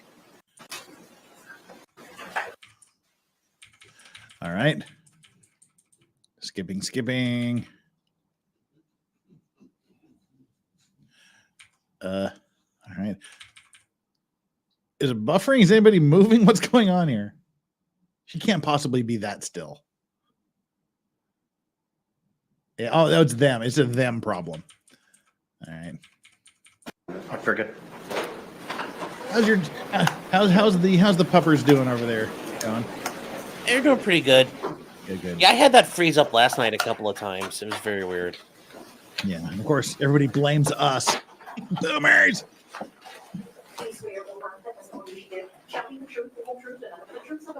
do. Doctor, good morning. Could you state and spell your name for the record for us? Michael Brandon, Brannon. Thank you. Counselor, you may inquire. Dr. Brandon, good morning. Good morning. Ms. Fry, having just traveled from Miami to Orlando. Yes. Is that correct? No, and this guy literally landed at the airport minutes ago. He came straight from the airport to the courthouse. That is the life of experts. Yeah. It was a good drive. Would you please describe for the jury your background, training, and experience, both in forensic psychology as well as battered women syndrome? Sure. So I'm a psychologist licensed in the state of Florida. I have a bachelor's degree in psychology. That's from a university called Nova University. I also have a master's degree in psychology. I received that in 1980, also in psychology. And I received my doctoral degree in psychology after a year internship where I worked with severely mentally ill individuals in Hialeah, Florida. In 1988, I finished my degree requirements for my doctorate in psychology. And in 1990, I was licensed. The military base used to be right here in as a psychologist Busan, since Korea, 1990. Originally, I started off doing the work that most people kind of think about when they think about psychologists, doing therapy, counseling with people, helping them through with their problems, things like that. In 1994, I began on a career almost quite accidentally as a forensic psychologist when I testified in my first case in front of a jury. And from that time on, I've been doing mostly forensic psychology. My practice very quickly changed from that time on. I'm currently the co-director of the Institute for Behavioral Sciences and the Law, and anywhere between 80 and 90% of all my work now is related to some legal or court-related matter in the ways in which mental health interfaces or impacts or helps to give opinions about various legal issues. I've taught rather extensively in the area of forensic psychology. I teach to mostly legal audiences, but oftentimes too, I speak to groups of psychology students wanting to sit up here and do what I'm doing as well. Make long drives and come up here and talk to people about cases. I also currently on the staff, the adjunct faculty staff for the School of Psychiatry at Florida Atlantic University. I help to train their forensic psychiatrists, so not just psychologists, but psychiatrists in terms of doing this work as a psychologist or as a psychiatrist, a mental health professional who gives opinions in the courtroom. And are you also required to update your educational background and knowledge as a forensic psychologist? Yes, sir. So sure. So every 2 years, we're required to get 40 continuing education credits to maintain our license. And part of that is we have to, on a regular basis, update our work in domestic violence or battered women syndrome. So we have to take those courses. We're all required, whether you're a forensic psychologist or not, to take that course. I'm going to do 12 a So year. as part of our requirements, we also have to take separate coursework do in I. regards to I do domestic 24 violence, every as a general term, or intimate partner violence. But along with that comes It used to discussion be as well with 24 battered every spouse, two, or but what's then they went to oftentimes 12 called a battered year. person syndrome now. So, And I apologize. I'm kind of bouncing around here, Doctor. I apologize again. For the uninitiated, just exactly what do you mean by forensic psychology? So forensic psychology is a division of psychology. Most people don't think about that as often when they think about psychologists. But forensic psychologists are individuals who have degrees in psychology who are working to help to answer questions that come up in the legal system. It could be in criminal cases like we're here for today, answering various criminal questions, giving opinions about those questions. Or it could be in other settings like family settings. I'll give him $1,000 if he says, sometimes civil "I picked settings the wrong like day to personal stop injuries, sniffing glue." someone's claiming some emotional damage or something has happened to them. So He does forensic look psychology like is him. really the I'll way be we right use back. the science of psychology to help give opinions about various legal matters. Now, what is the DSM or the DSM-5? So the DSM it stands for Diagnostic and Statistical Manual. It's kind of our code book, if you will, to help us to know what the different symptoms are for different mental health disorders, whether it's major depression or schizophrenia or anxiety. So it gives us a code book of here's the criteria you have to meet in order to have that diagnosis. And then we're able to utilize that in terms of either treatment, so even insurance Rip billing, Lloyd Bridges, one but of the being able to greatest inform actors. patients too about what condition we think that they're suffering from.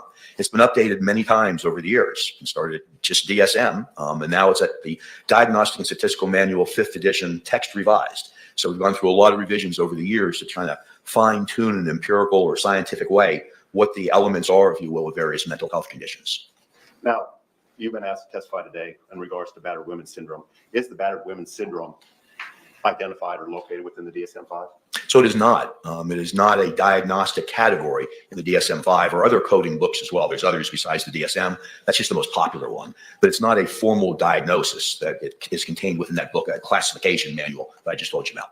Within your field of forensic psychology, however, is there a subcategory that is located within the DSM-5 that experts would recognize as a DSM diagnosis? Yes, sir.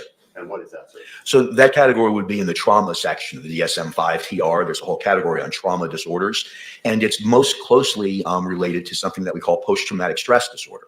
That isn't the only trauma disorder, but that's the one that what used to call battered women's syndrome. Now I refer to it as battered person syndrome, but all of it really is more connected to a trauma disorder like post-traumatic stress disorder. Now, you testify in criminal matters. Do you also testify? You indicated also on personal injury cases and emotional. Oh, that would be SIP, correct? Yes, sir. Okay. In your experience, you've testified as an expert, as a forensic psychologist. You testified for, and today you're testifying for the defense or were called by the defense. Do you also testify for the state of Florida or other states within this country? Yes to both of those. I've testified in other states. I also testify for both prosecution, the state or government, depending if it's federal or if it's a state case, and also for the defense. So I really get appointments and hired by both sides. About how many times have you testified? Wow. At last count, it was about 1,500 times. It's over that, way over that now. That was from a few years ago. I testify in a lot of different kinds of hearings and trials over the course of, mostly in Florida, but in other states as well. Now, you're familiar with the fact that there is a special jury instruction that's been recognized by the Florida Supreme Court. Approach. All right, we've got an instructional issue here, and I just remembered that way back in the day, T&T gifted 50 Legal Vices memberships, which I said requires me to do a shot of really bad whiskey, and I forgot that we have to do a shot of Fireball right now as punishment for something that I don't know what I did. So, cheers. Thank you so much for the support, everybody. Make sure you hit that like and subscribe button. We've currently got 938 people here and 594 likes. We need like 400 more of you just to hit that like button. And while you're doing it, hit the subscribe button because we're pushing our way up. We're working our way up. We need to get a little bit more. And also, please open up a separate window and subscribe to Sean, potentially criminally undersubscribed channel. Women's syndrome, battered Subscribe to his channel. You will not regret it. Other synonyms or similar names for what you're describing, in particular, battered spouse syndrome.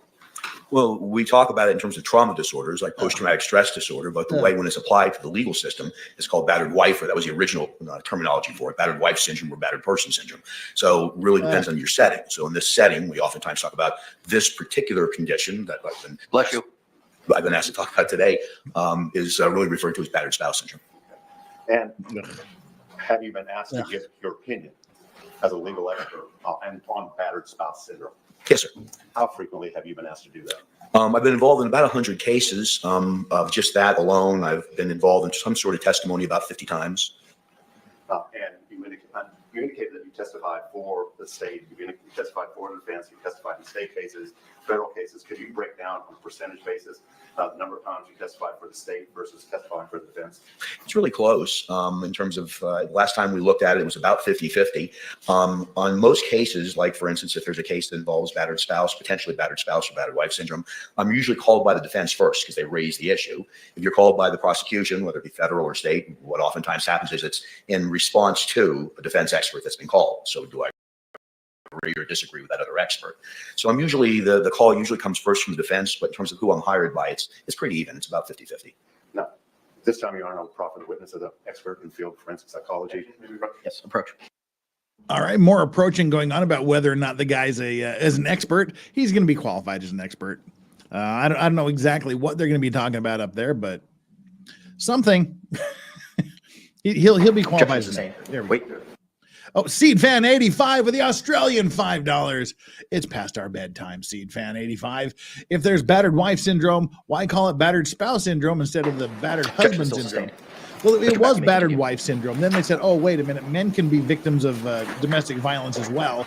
So let's call it battered spouse syndrome. Battered person syndrome would probably be a better one, but you know, Been accepted whatevs. to your knowledge in the Florida court system. Yes, sir. Objection, legal conclusion. Sustain. Can you describe the classic systemology wherein an individual might necessarily suffer and then exhibit symptoms of battered women syndrome? Yes. So battered spouse syndrome is usually a woman's response. Doesn't have to be, but that's a classic historical research went into how women respond in situations in which there's intimate partner violence when they've been the victim of violence. Now we know, of course, in other kinds of relationships, men can be a victim of it as well, as whether it's a heterosexual or homosexual relationship, that both men and women can be victims. But we still know the majority of those individuals that are diagnosed with that condition or given that condition, classified with that condition, are women. We do know that it's a reaction, a strategy that's developed by the person who's being abused to someone who's abusing them in an intimate partner situation. And essentially what they're doing is they've made a determination that they can't effectively escape from the abuse. They can't just leave for some reason. They feel in danger or they've been threatened if they leave that something bad will happen to them. So it's a cognitive or thinking strategy on the part of the person being abused that I have to develop some coping skills or ways of protecting myself or maybe even loved ones as well from some form of imminent violence or danger or lethality. Something bad will happen to me if I don't develop a way of handling this abuse, this constant abuse that's coming towards me. So battered wife syndrome is really a way of thinking. It's a psychological change that happens with a victim in terms of the way they cope and strategize to stay safe for themselves and other loved ones as well, oftentimes. I'm going to ask a really silly question, if I may, Doctor. I don't know if you've noticed a bruise across the bridge of my nose this morning. I did see that when I came in. Yes, sir. Okay. This What? weekend. Objection, all kinds of relevance. An individual was digging around in the garbage, the lid fell down and cut his nose, the bridge of his nose wide open. Would you, as a forensic psychologist, anticipate, or psychologist in general, anticipate that there might be a physical or a psychological reaction or response to that degree of trauma? So I don't know if it would be trauma or not. It could be, depending on the degree of the injury and the pain and things like that. But certainly you'd view that garbage can differently as you approached it. So it changes your psychology or the way that you look at that particular situation or that particular object. So by viewing it differently, you may engage in different behaviors. You may approach it differently. You may have somebody else approach it. You may approach it with both hands up. So it changes your behavior and your thinking about that garbage can. Does that also apply to interpersonal relationships? So it certainly can. No two people always react the same way to every situation. Trauma. One person's trauma is not a trauma to another person. But for people who do develop battered spouse syndrome, they do begin to change the way they view the person who's abusing them and what they have to do in order to maintain either their life or their safety, their physical safety in terms of their behavior and interactions with that person. Now, is there a specific set of criteria that a psychologist, forensic psychologist, would necessarily rely upon in attempting to make a diagnosis or an assessment of battered women syndrome? Yes, sir. And what are those criteria? You'd want to see one if some type of abuse has occurred. That abuse can be physical, it can be sexual, it can be emotional, or it can just be the threat of abuse or bad things that's going to happen to you. So there has to be something bad that's happened or that's threatened to be happening over a period of time. So abuse has to be present in order for this to be underway. Without abuse, there's no battered wife syndrome. But that's not enough. There also has to be what's called coercive control. Coercive control is really keeping the person's social interactions, overseen on a regular basis, controlling money, controlling preferences, even TV preferences, sometimes social media, looking at social media. It seems like Sarah was the one doing that to me. Who they're texting. So it's a combination of abuse and coercive control. Seems like Sarah was the one exercising control. But that's still not enough. That person then has to feel like they can't escape from that. They've either been told, if you leave me, you're going to die, or a family member is going to be harmed, your children, your mother, whatever it might be. And as a result of that, they develop strategies to cope with that, acquiescing, pleasing, doing anything they're asked to do, demeaning themselves, allowing themselves to be controlled, all of the things that would fend off, if you will, some abuse or attack or threat to them. I'm or in someone who control. surrounds You're them. going to zip So me those up would in be the the components suitcase, that you would need goddammit. to have, and that No. dance continues to go on, usually repeatedly throughout the course of that relationship. So I think what you're describing is, in a sense, a subjective nature to the syndrome that's being described. It's both objective and subjective. So objective in terms of the facts, like what's really happening. The person's being abused, they're being told certain things, there's control over them. But then the subjective part is the person's interpretation of that, their perception of that. So there's really both going on, and they have to kind of work together in order for this syndrome to be formalized and properly diagnosed.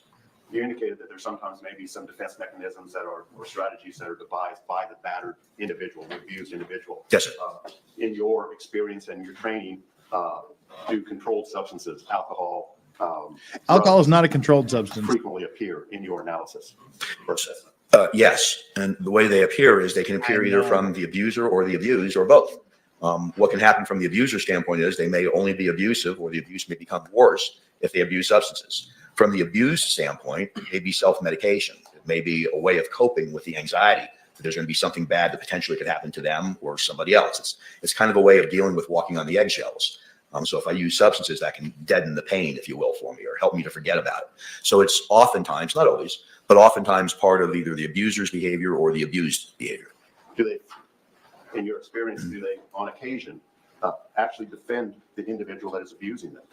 That's a very frequent part of this syndrome. Not always, but it's very frequent. It's why interviewing them becomes difficult sometimes, because they're used to explaining away their behavior, the abuser's behavior, my black eye, my missing tooth, his screaming and yelling in the background while I'm talking to mom on the phone. So they're used to making excuses. Kind of like Sarah was screaming on the in the background of the phone when he was trying to talk to his brother. She's, really upset about something else that's going on. She's really never liked this at any other time. So defending that person is oftentimes a part of the battered spouse syndrome, and getting the person who's been abused to get them to stop defending them so they can talk about the actual abuse becomes a challenge. Now, the DSM makes reference on occasion to rule outs, I assume for the diagnosis that's being applied. What is a rule out? A rule out in our parlance says that we should consider these things before we look at other diagnoses. So, for instance, if we're going to consider schizophrenia, we should rule out substance abuse first, because oftentimes some drugs can create hallucinations and delusions and psychotic symptoms. So there's always rule outs, just like there are for medical conditions. So look for this before you consider this, is really what a rule out is. Are there specific rule outs for battered women syndrome or? And I apologize for my ADHD getting the better of me. ABC means alcohol beverage control for a reason. Now, alcohol in the United States is not a controlled substance. It's a regulated substance. There's a subtle difference. The sale of alcohol is federally regulated, but it is not considered a controlled substance. Just saying. PTSD? Sure. So there's rule outs for everything, because you're considering a number of different conditions before you make a differential diagnosis, where you pick that's the one that I think best fits this person. So yes, there's rule outs for both of those. For my sake, what is a differential diagnosis? That's how you decide which one. It's whether it's your medical doctor, your psychologist, whoever. It's how they pick the right diagnosis. So you're going through kind of a card catalog in your head, and you're saying, all right, there's symptoms of this, but that's also consistent with symptoms of that. So is it schizophrenia? Is it bipolar disorder? Now I have to ask more questions. It's a decision tree. And that decision tree helps you to inform the person and either make a diagnosis in a legal setting or help treat them clinically. Now, if the individual, the psychologist who's doing the evaluation, identifies the presence of certain rule outs, what is their response professionally to those rule outs in establishing or assessing the patient? You have to go down a decision tree. We all kind of do decision trees in our mind every day about what we should do or shouldn't do in certain situations. It happens automatically. It's more structured when you're doing it professionally. So if you have a concern about substances, then you would kind of take that track, and you'd have to ask a lot of questions in that area. So you'd want to know what kind of substances, how often are they using those substances, what kind of effect have those substances had on them before. I just picked one of many possible rule outs there, but every one of them you'd have to explore or ask additional questions, because of course you want to come up with the wrong diagnosis, because in a legal setting that leads you to a bad opinion. In a clinical setting, it leads to bad treatment. Now, I want to go back just a second. We talked about the subjective nature of the abused individual's understanding of what's happening. Does this subjective, or does the experience that they have suffered result in, on occasion, their experiencing or their anticipating or assuming or imagining a threat that others may not? Yes, sir. Yes. All right, and completely apropos to nothing, I've inadvertently started a discussion regarding whether alcohol is a regulated or controlled substance. What is considered a controlled substance under United States law or federal law is it's determined by the Controlled Substances Act, and there's different schedules. There's Schedule 1, 2, 3, 4, 5 pharmaceuticals that can be used or misused or create dependency or a public danger. So, and alcohol is not considered a Schedule anything pharmaceutical. So that's the bottom line. Alcohol is not a controlled substance in the United States, but it is federally regulated because it does have health and potentially harmful effects. So that's the bottom line. Trust me, I know. I am Whiskey Guy Korea on Instagram. If you want to follow me there, I am a self-proclaimed whiskey sommelier. I consult to various bars and cigar lounges in Korea regarding their alcohol consumption, and I have a better bar in my room over there than most bars in Korea. So I know where a vice be. All right, let's get on with it. From what you described this morning, I think we're talking about a complex and sophisticated process for assessing and diagnosing PTSD, battered women, the matters that you described. Right. Is that a fair statement? Yes, sir. And in this instance, this particular matter regarding the state versus Sarah Boone, were you approached about the possibility of doing an assessment as to Sarah Boone? Approach. Oh, and just in time, Aaron Hackett, is illegal to produce moonshine without a license. There is a recent court decision that came down saying it's perfectly okay for people to produce their own alcohol, their own whiskey without a license. But that's actually something that we are going to look at when the Sarah Boone trial is over. This recent decision apparently saying that producing your own booze is okay. That is not legal advice right now. We are going to look at the decision together. All right. Again, he's doing a good job. He's a hired gun. This guy's a hired gun. He's doing his job. He's laying out what is considered to be this battered spouse syndrome, how it applies to this case. And that they're gonna get down to the end where they're gonna get to the cross-examination. They're gonna go through the normal. You got paid to do this. You're a hired gun, aren't you? And during the rebuttal phase, the prosecution is going to put on their own witnesses to rebut him and to prove that she didn't suffer. Yes, whiskey sommelier, yes.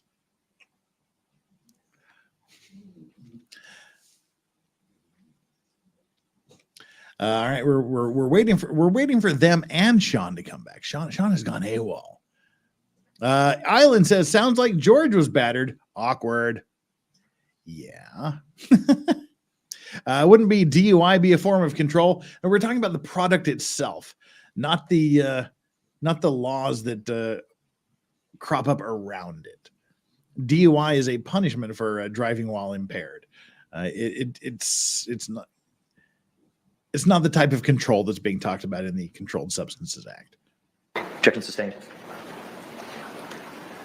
He didn't have a better example than his nose being busted from a trash can on accident, says Lancelot 652. Apparently not. Apparently that's the best he could come up with. Heather Sparrow gifted 5 Legal Vices memberships. Heather Sparrow, you get a you get a bell for that one. Thank you so much. And if you got one of those Legal Vices gifted memberships from Heather Sparrow, make sure you give her a super special thanks. And we will likely have our October Legal Vices members only stream this Sunday. Doctor, I'm going to try to do it this Sunday. Retained to do an evaluation in these matters. What is your practice in regards to the assessment proceedings, the assessment efforts? Well, I'd first want to know what type of an assessment that it is, because there's different methods of approach that you'd use to analyze and be able to give an opinion on whatever question is being asked of you. So the very first goal for me as a forensic psychologist is to isolate what the question is.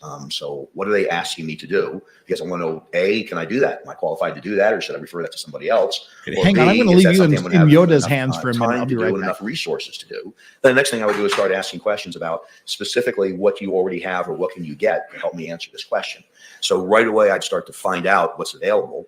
As forensic psychologists, we're supposed to do comprehensive evaluations of whatever the legal issue or question is, and it's supposed to rely on multiple sources of information.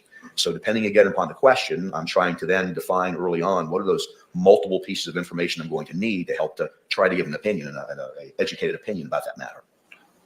Have you done an assessment in this particular case? No, sir. Can you tell us very briefly whether that was your decision? Objection, relevance. Okay, that's fine. That's fine. I can move on. Objection sustained. In your experience, doctor, Thank you very much. can battered women syndrome rear its ugly head?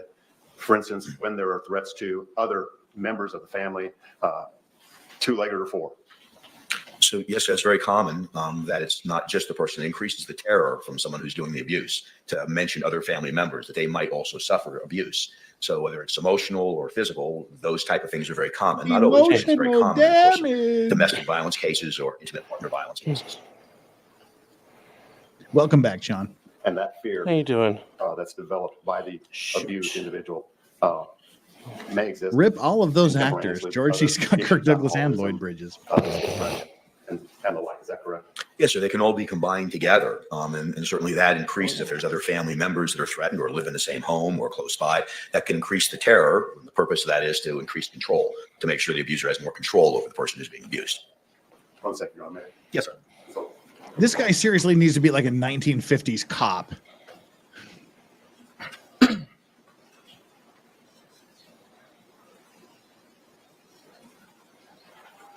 Heather Sparrow member for 20 months. That's damn near 2 years. If anyone's interested in Creepshow episode, oh yeah, this is a thing. Creepshow episode 103, Man in the Suitcase, aired October 2019. It's the reverse of what Sarah did. Maybe she saw it and was inspired. Yeah, no, this is a thing. Go check out Creepshow episode 103. It deals with people in a suitcase. Just saying. do you look at outside materials? Yes, sir, always. And what kind of outside materials do you necessarily review in order to make this assessment? Specifically to battered women syndrome. Yes, sir. Yes, sir. So specific to this, you'd want to look at a lot of different sources of information because you're trying to, make a diagnosis if there's a trauma-related disorder, but you're also trying to figure out if there's the other elements necessary to make the diagnosis as well, like abuse that's been chronic over a period of time and that the person feels they can't leave that situation and if other people have threatened. So you'd want to know things like not only what the facts are of a particular incident, usually some crime that's been committed, but you'd want to know the history of those behaviors. Has anyone else seen those? Are there people you can talk to, friends, neighbors, bosses, anybody who's seen or heard of this abuse before? Have there been medical visits where the person has actually been damaged and shown up, made some other excuse, they slipped or fell or whatever it might be? You'd want to do psychological testing as a forensic psychologist because we have very good tests that help us to determine whether someone's suffering from a trauma-based disorder or not. You'd want to know if the person who'd been accused of the crime for this type of evaluation made any statements to the police. If they did, you'd want to hear that statement. Or has there been a 911 call or calls? If that's happened, you'd want to hear that too.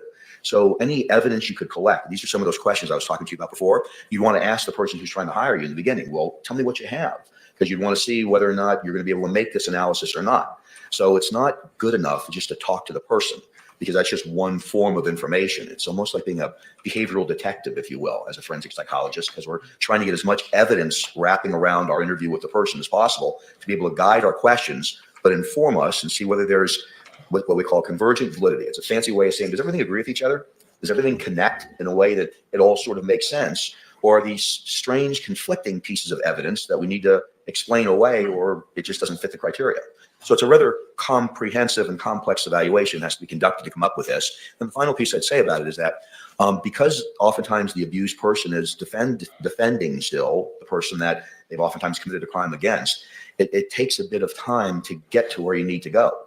with all victims of trauma, whether you're talking about situations where you're doing therapy or you're doing an analysis in this type of setting, a criminal setting, it usually takes some time to break through that and get them to trust you to talk about the trauma, but to stop defending the person and talk about the abuse and how they felt about the abuse. Your goal, if you will, is to be able to see what's happening in that situation through the abused person's eyes. If you look at it through your eyes, often it doesn't seem to make sense. But if you look at it through their eyes, if you look at this case through anyone other than Sarah's eyes, this case makes no sense. And real briefly, some of the things that you are evaluating when you examine, particularly the individual themselves, you're looking for anxiety and or fear, Yes. low self-esteem. Yes. Are you looking for depression? Yes. Are you looking for any form of social or interpersonal withdrawal? Withdrawal, especially if it's forced withdrawal, controlled withdrawal, if there's consequences to socializing with my family, my friends, calling them on the phone, texting them. So especially in that context. Stockholm syndrome. Sure, that can be part of it.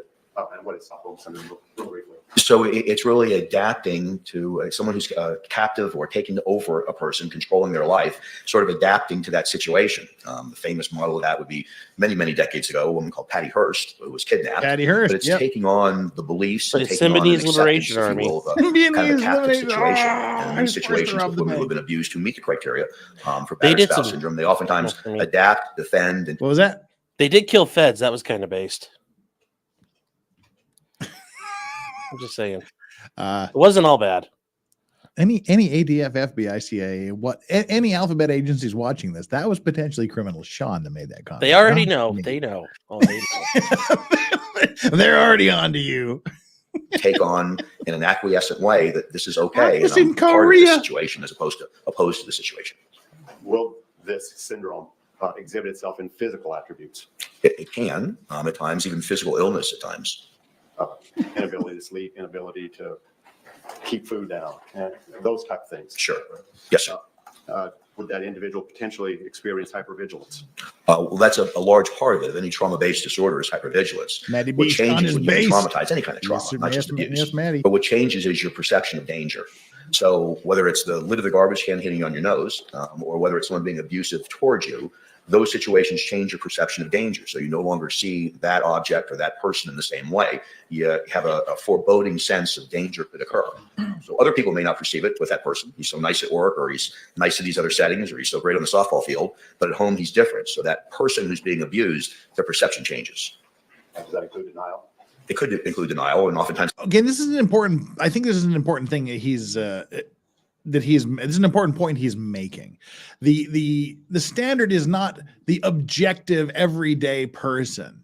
It's the specific person. It's the individual. It's the individuals asserting battered spouse syndrome. What did they perceive? What was their perception of the situation? But you know, how do you prove that's what they were thinking too? Any particular comments, Sean? I mean, he's laying it out here, but I think there's still going to be.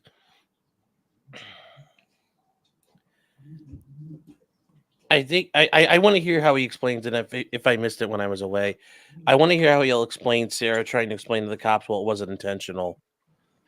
Because that's where hasn't explained that yet.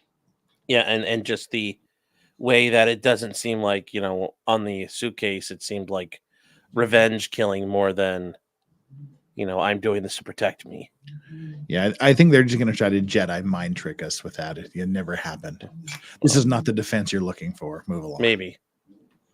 This is part of the explanation. The defensiveness of that lie, person is the denial of how bad things are that are going on. Yeah, Sarah would never lie to a psychologist, right, Bush?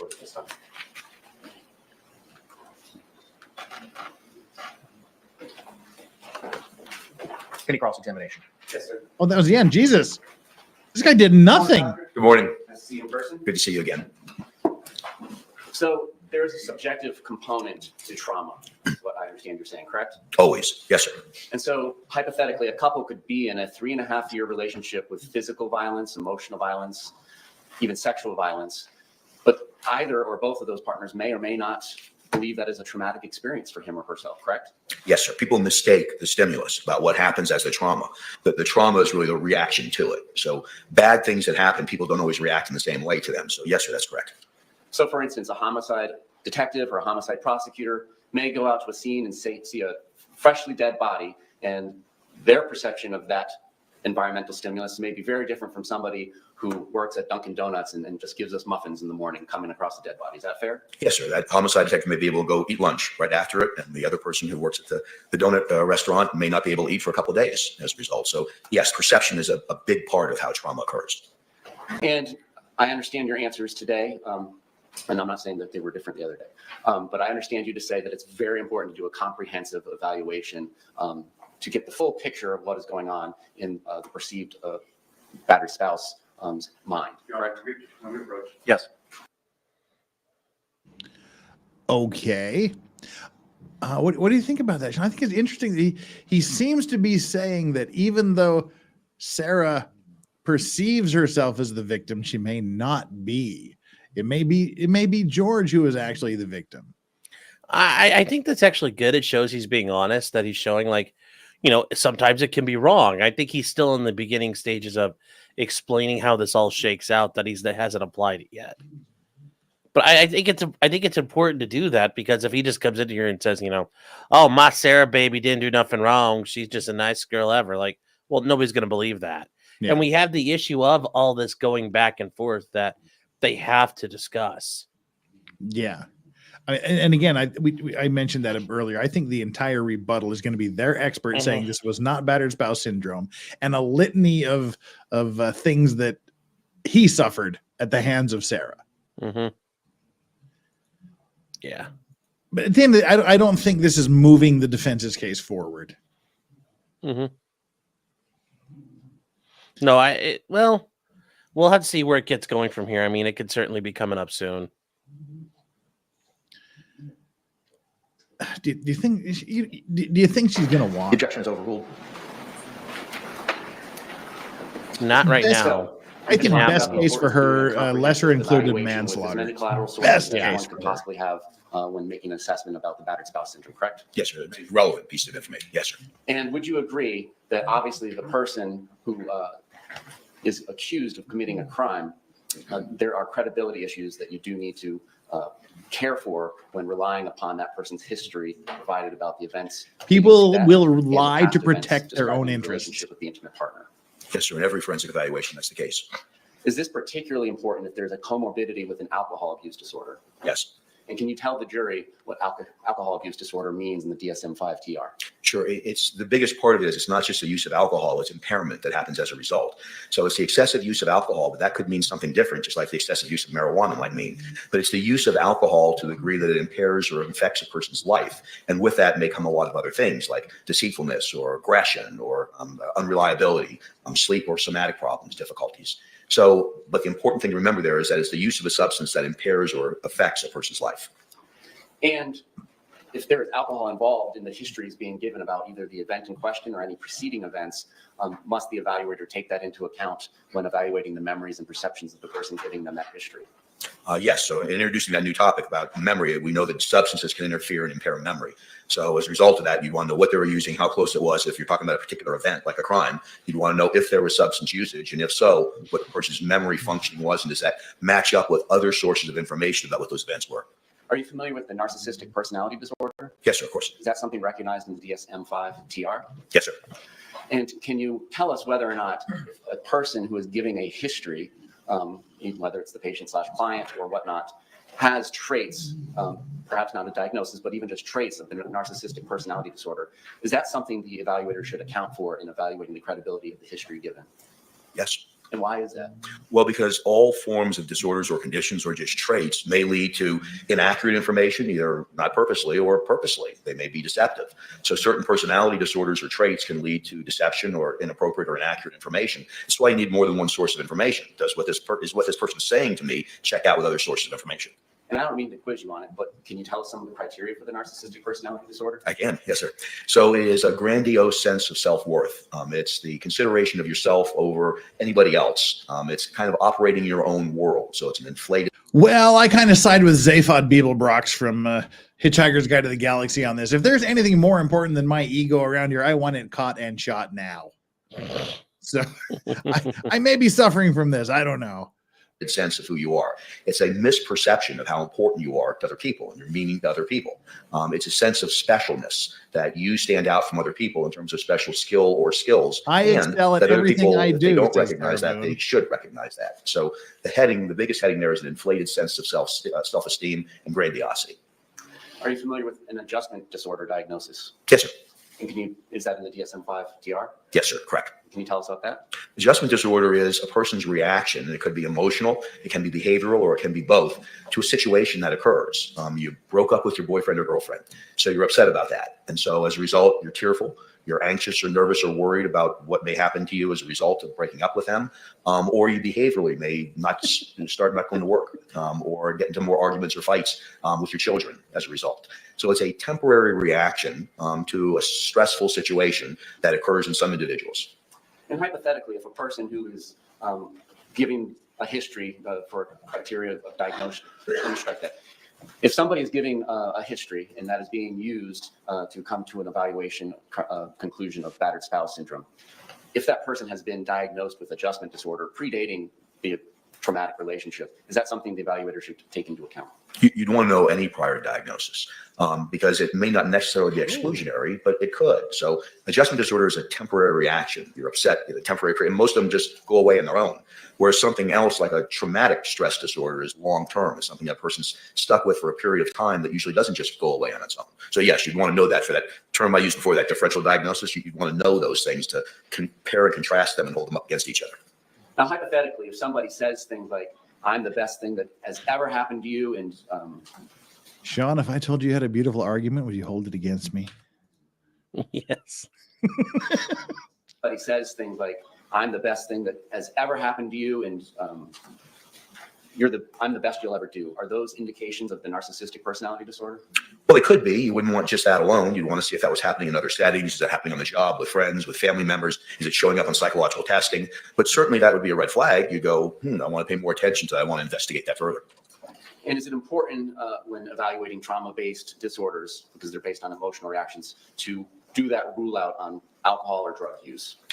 Certainly you'd want to do that. It's not usually disguised as a trauma-based disorder. Alcohol and trauma aren't usually rule-outs for each other, but it could exacerbate a condition. It could make you diagnose a trauma condition when it's just an adjustment disorder. I say just, I don't mean to minimize it, but it's not as serious as a trauma-based disorder. Is it important to consider whether the abuser and or the abused behave differently in the absence of alcohol or drugs? Yes. And why is that? Well, because you're trying to analyze a psychological condition. If as a result of drug or alcohol abuse, their behavior changes or their perceptions change, that's not a psychological condition, that's a substance abuse disorder. So that's why you'd want to know that. So if their condition remains the same, maybe it's a little worse when they're using drugs or alcohol, but it's the same perception of threat or danger, then you're going to diagnose a trauma-based disorder. If not, then you're going to diagnose a substance abuse disorder. You can have both, but you'd want to rule one out as opposed to the other. And are you familiar with the classic three-step cycle of battered spouse syndrome or domestic violence? Yes, sir. Can you explain that to the jury? Sure. So there is a cycle of violence that was first developed by a woman in the 70s called Lenore Walker, Dr. Lenore Walker. She's a psychologist who's usually credited with developing the whole theory of battered spouse syndrome. And in the classic model, which we know oftentimes happens, not every time, but in the classic model, there's a period of tension buildup where things are happening, little arguments are happening, there's bickering back and forth, there may be some threats or some loud voices back and forth, but it's all things that are leading up to a possible violent episode. Then there's the episode that happens itself, the violent episode. It could be verbal, sexual, physical, but there's the violent incident that occurs. And then after that violent episode occurs, there's a honeymoon phase where the person who's done the abuse, they're apologizing, taking that person who was abused out to dinner, buying them things, saying nice things to them, complimenting them to sort of make up for the abuse. And it's it's called the cycle of violence. And the reason why is it tends to repeat itself in a lot of these situations of battered spouse syndrome, where you see this repeating itself over and over and over again. So people are kind of stuck in these revolving doors in their relationship. And can one cycle be enough to traumatize a person? Yes.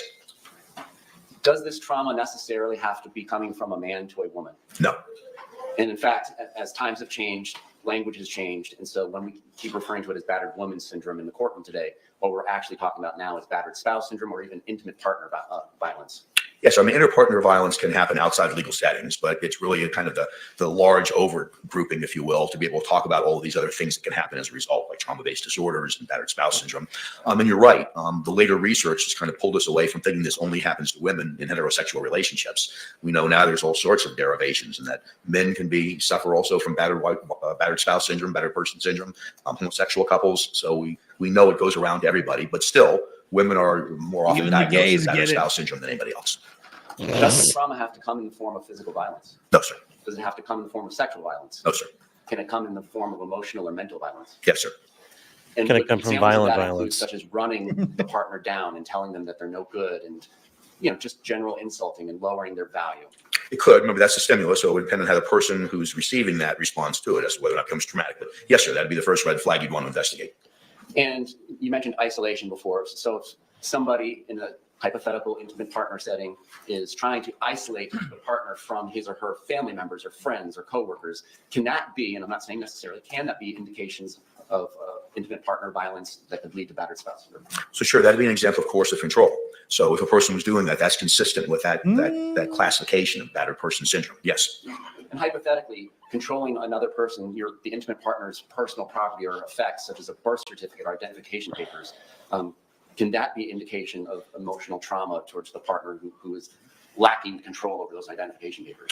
So that's a stimulus that could result in another person subjectively perceives it in some trauma. So yes, all of the things that you mentioned could be stimulus, if you will, that a person could perceive as traumatic. And hypothetically, if one partner A gives partner B a gift, such as a bicycle, but partner A continues to maintain that the bicycle is his or hers because he or she bought it, even though it was a gift to B, can that be a form of emotional abuse towards B? Sure, it sounds like control, but I guess you can interpret it as emotional abuse too. But Oh, I hope the jury is picking up on the subtleties that the prosecutor is describing Sarah here. Yes. Do you think they are? I think so, but I think they're just noticing that the expert speaking in generalities here. Yeah. And I'm just surprised that they didn't, this is the linchpin of your defense. It seems like this guy should have had like an hour-long direct. Yeah, But it's so short. But I think that's also a freakishly sign short. that like they know they're fucked. Just get him back on the plane. He charges by the hour. Mm-hmm. Yeah, he's the prosecutor's doing a brilliant job here of describing Sarah's behavior, and he's agreeing that would be considered this abusive behavior that he's here to testify about. I really, really hope they're picking up on this. This is actually fascinating from the deep lore level. it sounds more like a control mechanism that'd be consistent. And again, it goes back to if he's such a controlling guy, I'm why not was he suggesting the that one it's that got in the legally or morally suitcase? okay. But when one intimate partner does these hypothetical emotional things, non-physical violent things to partner B, if partner B has poor personal skills and coping skills and maybe consuming alcohol, is it unreasonable or unfathomable to hear that partner B responded with physical violence to partner A? Objection, assuming facts not in evidence. That was a hypothetical. Sustained. Oh, okay. All right. I think that was all right. I don't agree with that. What do you think, Sean? I didn't hear the question. Sorry, I was away for a But second. What did he ask? He was asking the hypothetical. Let's go back. Things to partner B. I'm not suggesting that it's legally or morally okay. But when one intimate partner does these hypothetical emotional things, non-physical violent things to partner B, if partner B has poor personal skills and coping skills and maybe consuming alcohol, is it unreasonable or unfathomable to hear that partner B responded with physical violence to partner A? Objection, assuming facts not in evidence. Sustained. Yeah, that's fair. That's fair. You think it was a fair sustaining that one? Yeah. Because if they're going to bring facts and evidence to Sarah being violent, they should have brought it up already. But they were still talking hypotheticals, though. Yeah, but that's we know where this is going, and they're trying to shape the hypothetical based on facts here, and you have to kind of. I'm going to go with it's premature, though. Well, I'd also argue that was a horrible question that drug on. Yeah. Okay, I'll give you that one. It was a shitty hypothetical, but Yeah. right. Swamper I'll saying give you- facts, not in evidence. Yeah. They have not elicited from any of their witnesses that Sarah's been super violent to George. They will on rebuttal, though. But they will in hang rebuttal, tight, but people. that's not Yep. a fact in evidence Yep. yet. So Yeah, you are correct. They are limited in what they can talk about. Yeah. All right. I think it was a bad hypothetical, but I think just based on it being a hypothetical, I think it was a bit of a reach on the judge. But Also, anyway. I think when he Yes. started mentioning legal and whatnot, I would have objected because, like, well, are you asking for a legal conclusion? He Yeah. can't give you one. Sure. Yes.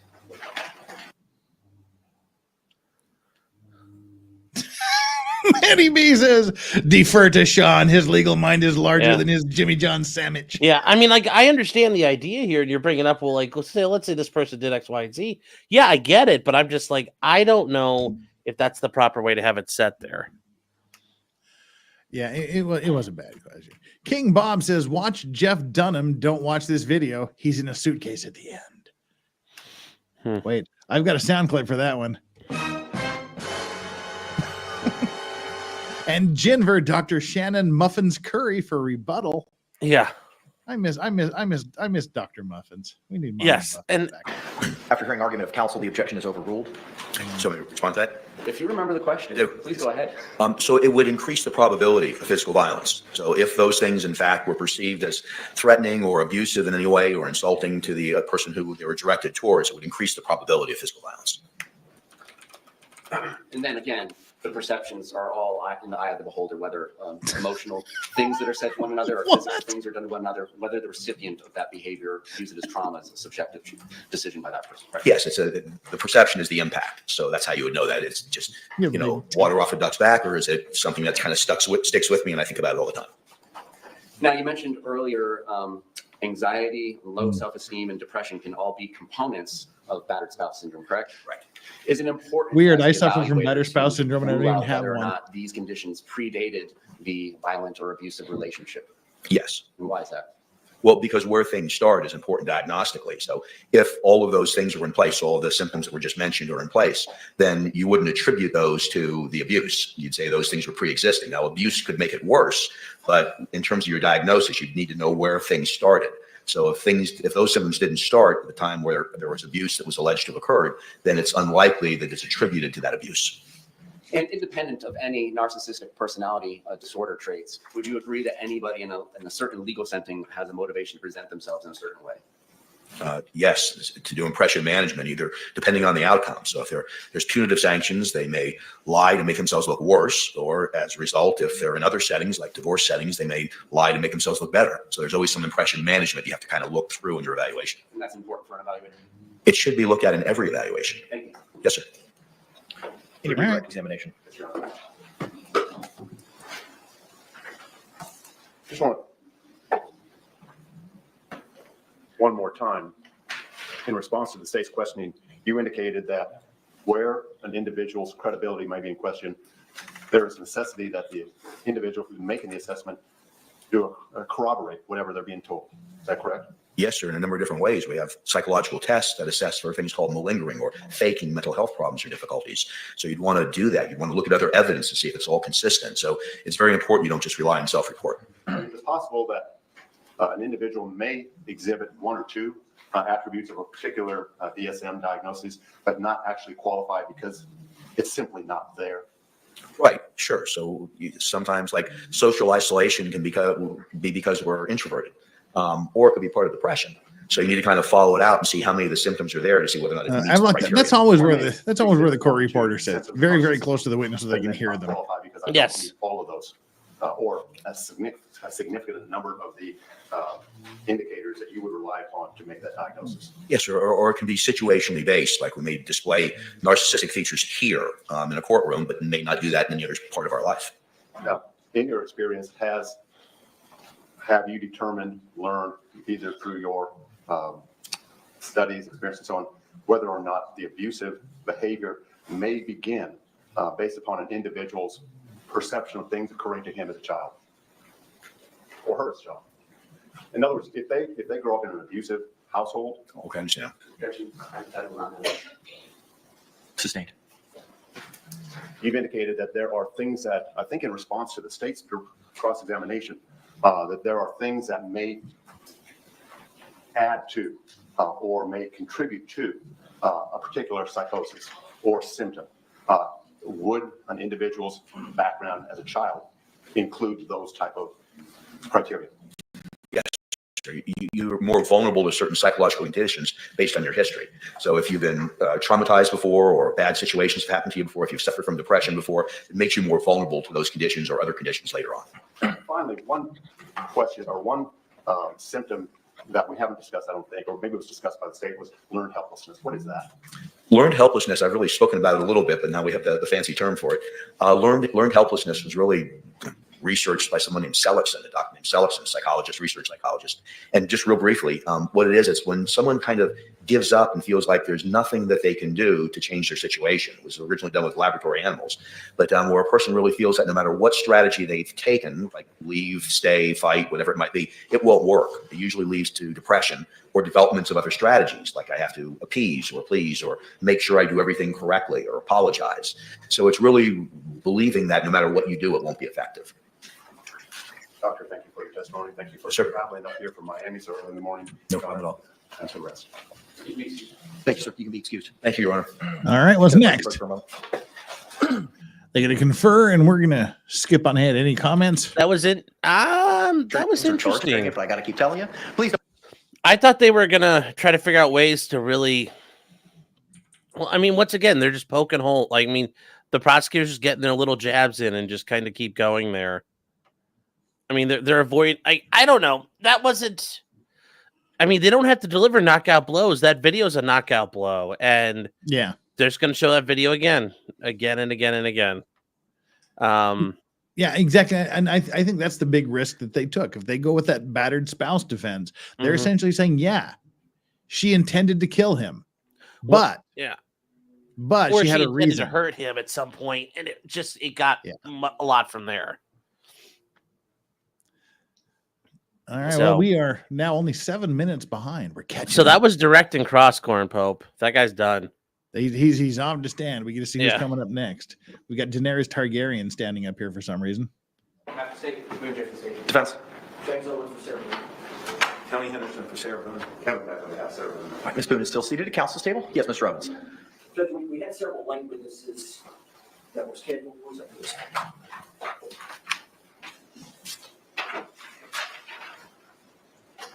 We've excused Detective Scott Lowen based on the testimony of Detective Cossel. We've excused Abraham Moreno, who was under recall based on the testimony of Detective Cossel. You've heard from the two deputies, you've heard from Dr. Brand. Maria Gallipoly is a young lady that's outside. She was a witness as a neighbor in that complex, and she would testify about observing physical injuries to Sarah Boone. We've spoken with her over the break that, in our opinions collectively, Tony Anderson and myself, that it's not necessary to call. Wow, they are really trimming their witnesses. Yeah,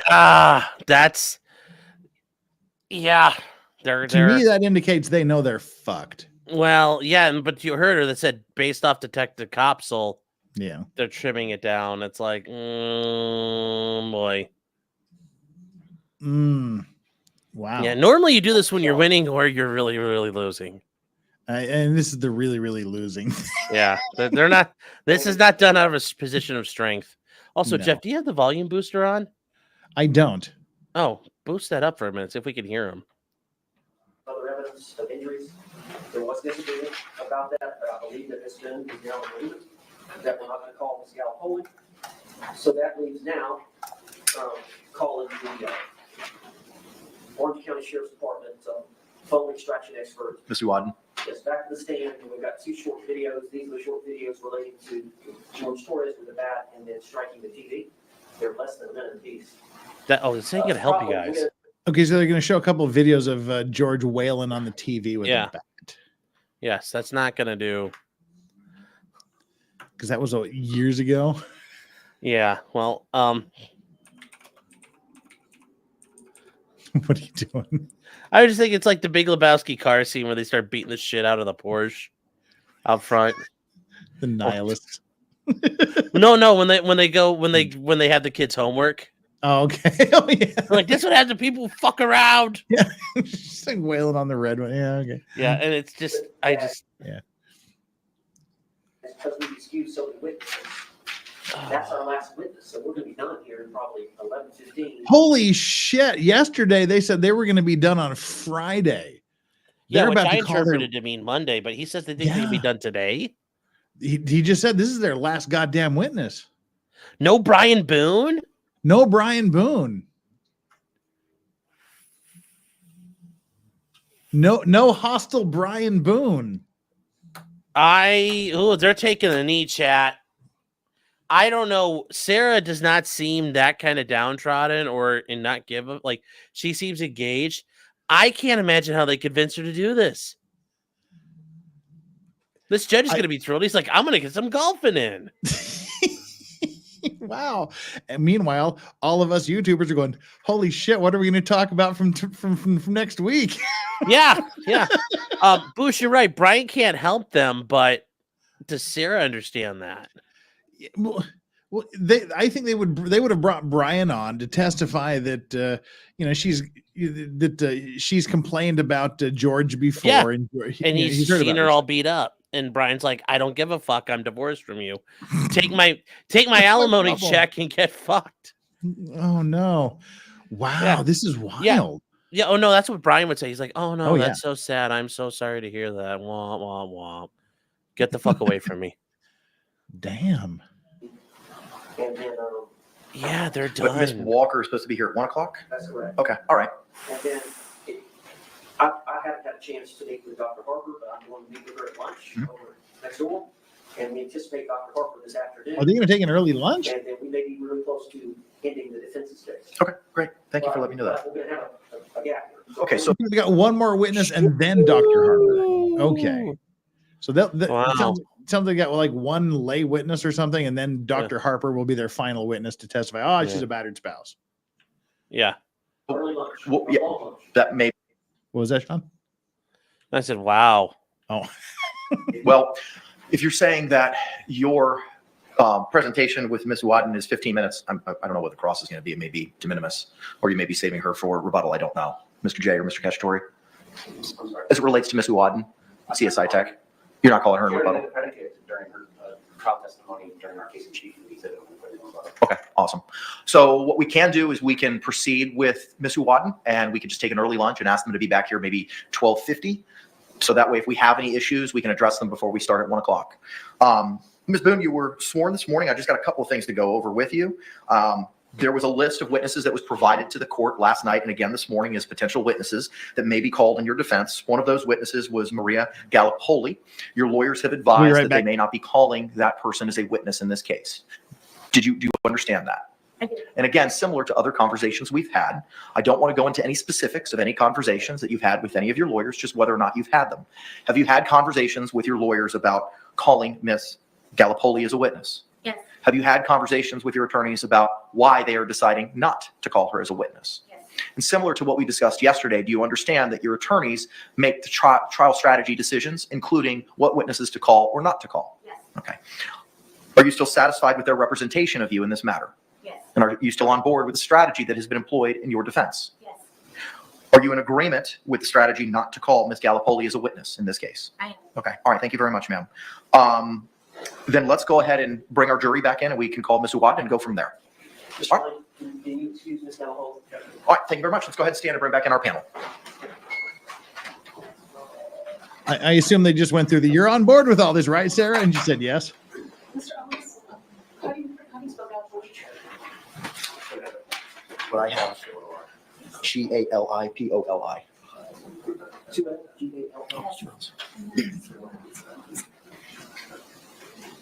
Yeah, that was just more protecting the record there. Yeah. But anyways, Jeff, I need to hit the road. Comply with the court's instructions. I got some things to do.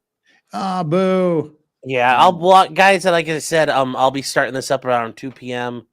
and we'll be catching up here. So you guys can see me over there, and we'll be catching up. So I'll see you guys around. ladies and gentlemen, this is Potentially Criminal. Sean, you want to get over to Potentially Criminal. You want to subscribe to his video and like go through the millions of videos he's done and like every single thing he's done. Subscribe to him. You will not regret it. One of the top guys. And you'll be seeing him here hopefully on Friday evening U.S. time for my monthly Fuck It Friday, where we just say fuck it. We just grift it and we do fun things and we just have a big panel of awesome people. Yes, it will be fun. I will see you there. All right, take care. Sean. Thank you so much. I think I sent you confirmation on that. So. Yes, you did. Okay. Thank you so much. Everybody, Potentially Criminal, just go subscribe to him. Just do it. Do it. All right. Take care, you guys. Have a great day. See you, Jeff. Get Thanks, to John. sleep, man. I will. As soon as they go to lunch, I'm out. Yeah. All right. See ya. Bye. Bye. During our break by raising your hands. Our record reflect all hands have been raised. Defense, you may call your next witness. Judge, we would call forensic phone extraction. The officer with the Orange County Sheriff's Department, Officer Wadden. To the stand. Thank you. We'll bring her in. All right. This is a lady we already saw. We saw her for the prosecution. Heather Sparrow with a $5 says, I would not have called the cops. Just ditch the suitcase in the water. There's a lot of that in Florida. Get him to the gators. Let the gators get him. Put him out in the swamp. Do we know for sure the Lorax is not Sean's fan, Sarah's fan from Korea? Yes. Yes, you know that I am not Sarah's fan from Korea. The evidence is, trust me, brah. That's the source of the evidence. It ain't me.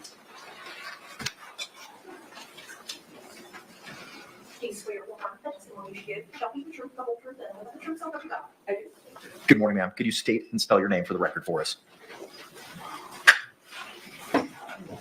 First name is Janella, Junella. Last name Wadden, UAD as in Delta, AN. Counselor, you may inquire. So, again, your official title, Digital forensics examiner. and are you referred to as a detective or what did you? Just an examiner. Ma'am, Judge, can I approach the witness? Yes, of course. And I really hate to do it. I have to bounce for just like 3 minutes. I'm actually making an amazing stew in a crock pot right now, and I just need to kind of give it its midterm, its 3-hour stir. I'll be right back in a couple of minutes while she's going to go over some stuff. I'll be right back. Ma'am, I'm going to show you what's been marked as identification defense exhibit AA. And you recognize that video or that CD of the video? Yes. Well, I think we kind of prepped you on it ahead of time. That was extracted from a Sarah Boone phone that you were asked to extract? Yes, one of the media files, yes. Okay, and is that video a fair and accurate depiction of one of the videos that was extracted from Sarah Boone phone? Yes. And then identification Z, defense identification, same type question. You've had a chance to review that video, and is that one of the videos that was extracted from the Sarah Boone phone? Yes. Judge, this time I'd like to have these introduced in evidence. Any objections? No. All right, what was pre-marked as AA will be received into evidence without objection as defendant 17. What was pre-marked as Z will be received into evidence without objection as defendants 18.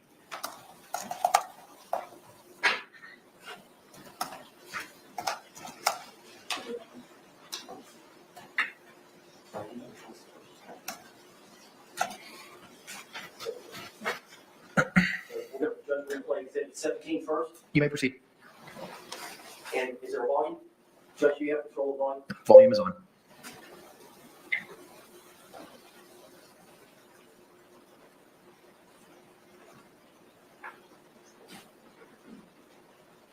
You're gonna help me take this shit out. Real shit. You're gonna help me take it out. You're gonna help me take this shit out.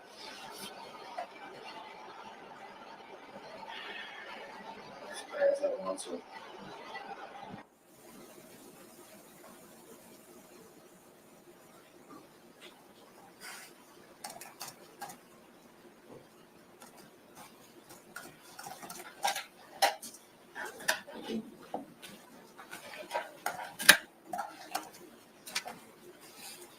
Judge, I'm asking you to publish exhibit 18. You may proceed.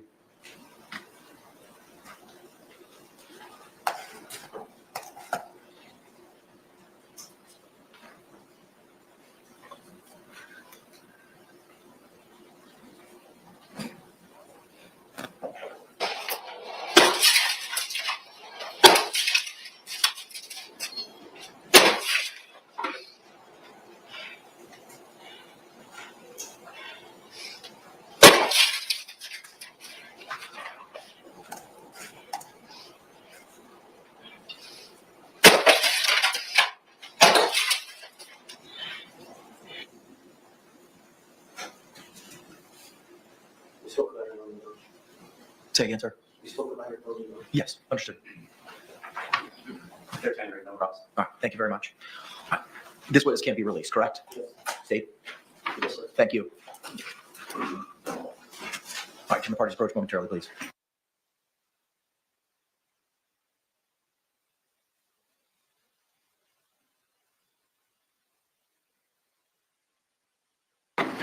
Members of our jury, at this point in time, it's 11:08. I know it's a little bit early, but due to the pacing and how quickly we've been moving through the evidence this morning, and how the defense has teed up their witnesses for this afternoon, we do not have anyone until 1 o'clock. So at this time, we're going to go ahead and take our lunch break at this time. I'm going to give you a similar instruction that I've given you over the last couple of days.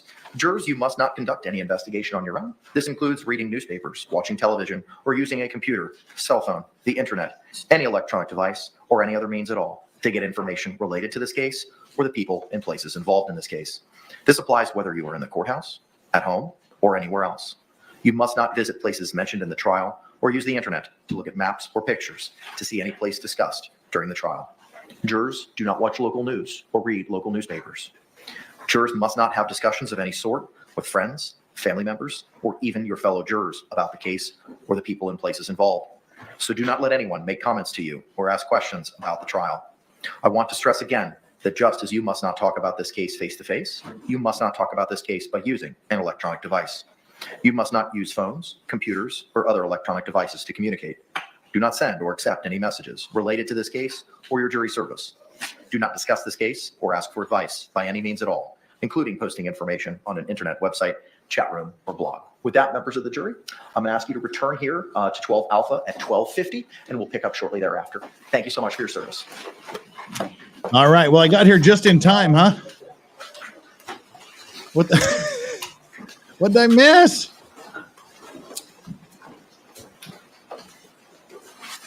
All right, I'm going to go back because I completely missed all of that stuff. You're gonna help me take this shit out. All right, I need to watch this.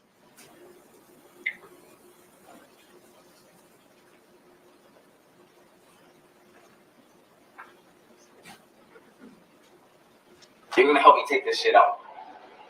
Real shit. You're gonna help me take it out. You're gonna help me take this shit out.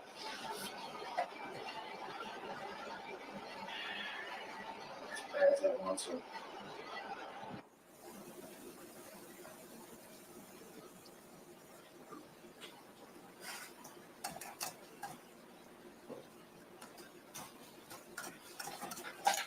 All right, let's see the second video.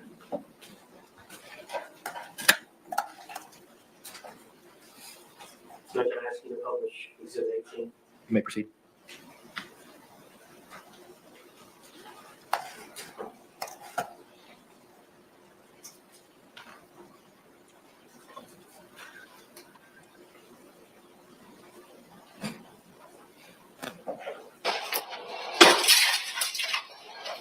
Oh yeah, get that TV.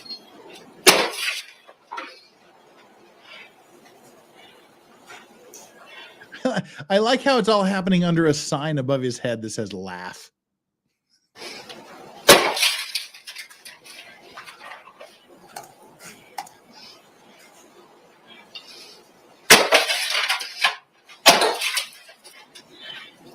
A bit of a waste. All right.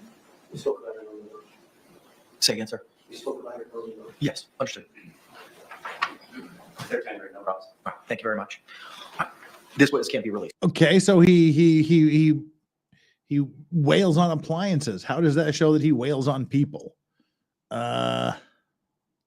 Says tell Sarah you're going to help me destroy this, and he destroys a TV. All right. That's correct. State. Thank you. All right, can the parties approach momentarily, please?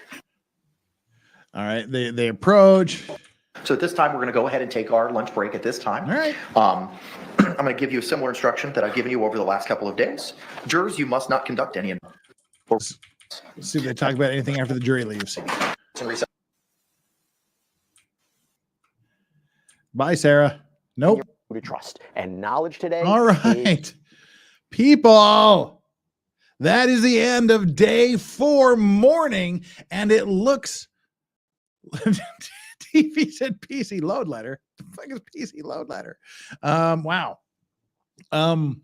It looks like they have completely slammed, just sliced, cut out their entire witness list to where I think they have one last witness.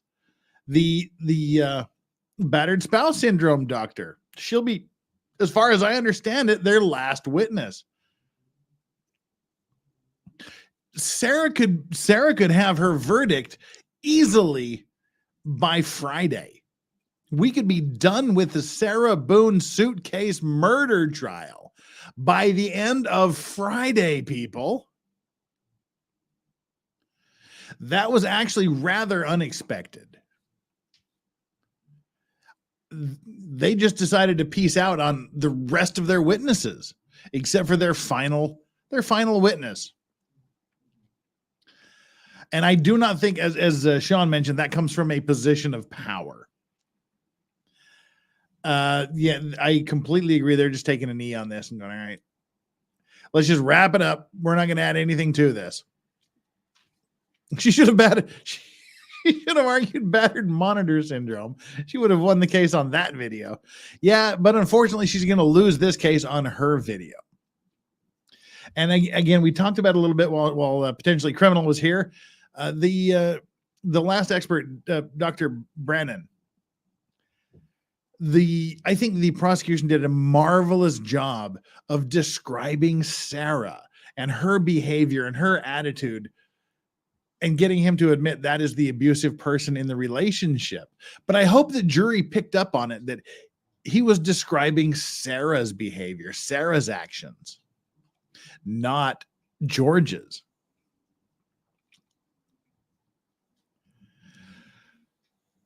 Wow. Huh. We are now into I'm about 41 and a half hours into no sleep. So, yeah, I think we're going to shut this down. And what's going to happen is tomorrow we will come back and we will do what we've been doing. We will watch today. We will watch day 4's afternoon at 1.25, possibly 1.5 speed, depending on how fast they talk. We'll do that. We'll skip all the breaks, the sidebars and whatnot. And then when we finish that, we will begin day 5 morning, and we will catch up and we'll watch it at normal speed until the lunch break. So I'm expecting the defense to wrap up their case, to rest their case today, and begin either later this afternoon or early tomorrow the defense's rebuttal case. Wow. I expected this to go into next week, to say Tuesday-ish, but we could be done by Friday. Huh. I really wanted Brian to return too, but I guess not. We're not that lucky. Swan Lake lady says Jeff is getting a hot bowl of stew. No, I'm making stew. I have the stew in the crock pot. I just had to, we're like about 3.5 hours into the slow cooking process. So I just had to taste it and make sure it needed a little more seasoning. So we did that. But I will have delicious bowl of soup every meal for about the next week because I made a ton. All right, everybody. Now, let me see where we're going to send you. Where are we going to send you today? Nobody go anywhere. Don't run away. I'm going to send you all somewhere. Soup week. Exactly. It's soup week. I don't know. It's just getting cold, and like the beginning of winter is like the perfect time to get into some nice spicy soup. It's nice tomato-based soup. Delicious. Let's see. We are going to go into the YouTube studio and see who we can send you to. Let's see who's doing what. Oh, and by the way, when just a little bit of foreshadowing here, when Sarah Boone finishes, we are going to go straight into the Leilani Simon trial that's currently ongoing. There in day 8. We covered the opening statement, and then Sarah happened. So we'll go back into that. She is accused of basically murdering her 20-month-old child and throwing him into a dumpster that was collected that day by a garbage truck. He was smashed into little bits and thrown into the landfill. It is a horrific, non-funny, non-feel-good case. We'll pick that up after the Sarah Boone trial. And also on Friday, this Friday is for those of you that know, for those of you that don't know, we call it once a month. We do a fuck it Friday where we say fuck it. And it's a pure griftathon where it's my goal to liberate as much money from you as possible. We don't grift the rest of the month, but we do on this one day. Every $100 that comes in, we spin our fickle wheel of fate and fortune. It has rewards like eating a slice of pizza or doing something good, and it also has some punishments, drinking really bad whiskey, eating like steamed silkworm larva or blood sausage, just some really weird foods. And it also has some just bizarre things like $100 Temu shopping spree that the chat and the guests force me to buy. Spend $100 on Temu, and we will be doing last month's Effort Friday Temu order unboxing on this month's Effort Friday. It'll start 9 p.m. Eastern this coming Friday. And we'll have a great panel of guests on Twitter at The Legal Vices at Twitter. I will have the guest list as it stands now uploaded when I wake up in the morning. Join us Friday evening. We'll do the Sarah Boone Friday morning U.S. time. Friday evening, we'll be doing our Effort Friday panel show and having a whole bunch of fun. Right now, I'm going to send you somewhere. I don't know where I'm going to send you yet because I'm opening up the studio. Please stand by. Please stand by to see where you're. Oh, and we currently have, oh my Lord, people, you guys have been awesome during this stream. We currently have 81,449. We need 51 more subscribers to get to 81,500. Just 51 more subscribers. You can do it, chat. Just reach down there and smack that subscribe button and double check to make sure you're still subscribed. And let's get me up to 81,500. We just need 51 more subscribers. That is cool as hell. All right, I'm going into the studio for today, and we are looking at where we can redirect you to. We can redirect you to whom? YSL trial coverage. Lots of Mystery Science Theater channels are active and live right now. Recover Addict we did yesterday. Sarah Boone trial, Legal Mindset. Let's go over to Legal Mindset. Tell Legal Mindset howdy. And I will be hanging out with Legal Mindset in Seoul basically a week from this coming Saturday. We'll be hanging out with him, and then he'll come down here to Busan. We'll hang out the next weekend. He's passing on through. So tell Legal Mindset howdy from Legal Vices, and watch for some maybe some joint action coming up in the next week or two between us. All right, chat, thank you so much. Mods, for doing your job. Chat, thank you so much for being here, for hanging out with us. We've currently got 842 people, 721 likes. All right, we just fell to 644 people watching. Oh, wait a minute. Ladies and gentlemen, we have a last minute guest. Our last minute guest. Hang on. I need to rechange everything around. We have, let me share the screen. How are we going to do this? Sharing our screen window. We need to share the entire screen so we can get the audio. All the way from court, it's the one, the only, Jules. Hey there. Okay, so listen, Mr. Owens on the side told me that they'll be resting today. Yes. They got rid of all their witnesses. They got rid of the rest of their witnesses, and they're just going to call Dr. What's-Her-Head to be their final witness. Dr. Harper, yes. Yes, Dr. Harper, yes. And rebuttal may start today if Dr. Harper doesn't take up the whole afternoon. So he said it's probably going to be in the jury's hands late tomorrow, early on Friday. I'm guessing Friday. Yeah. Because we still have we have at least one or two prosecutorial rebuttal witnesses to call. Yes. And Susan Constantine, I don't know if you know who she is, the body language expert. she is here in court, not as a witness, but as a like me, an observer. She remembered me, Jeff. She Aw. remembered me from the Take Care of Maya trial. Oh, she was the one that was there and then taking care of my trial. Okay. All right. Yes. So, what do you call it? She's doing an interview right now. But we had a conversation, and I asked her thoughts on juror number 13, the DV. Oh, yeah. Okay. Person. And she said that she was very, very surprised that the state kept her on because she feels that can work against the state. And she agrees with me. She noticed the constant looking at Sarah today, the nodding during Dr. Brannan's testimony. She was nodding, taking notes, and the woman that sits next to her also was doing the same thing. So Susan Constantine said this is known as trauma bonding with the jurors.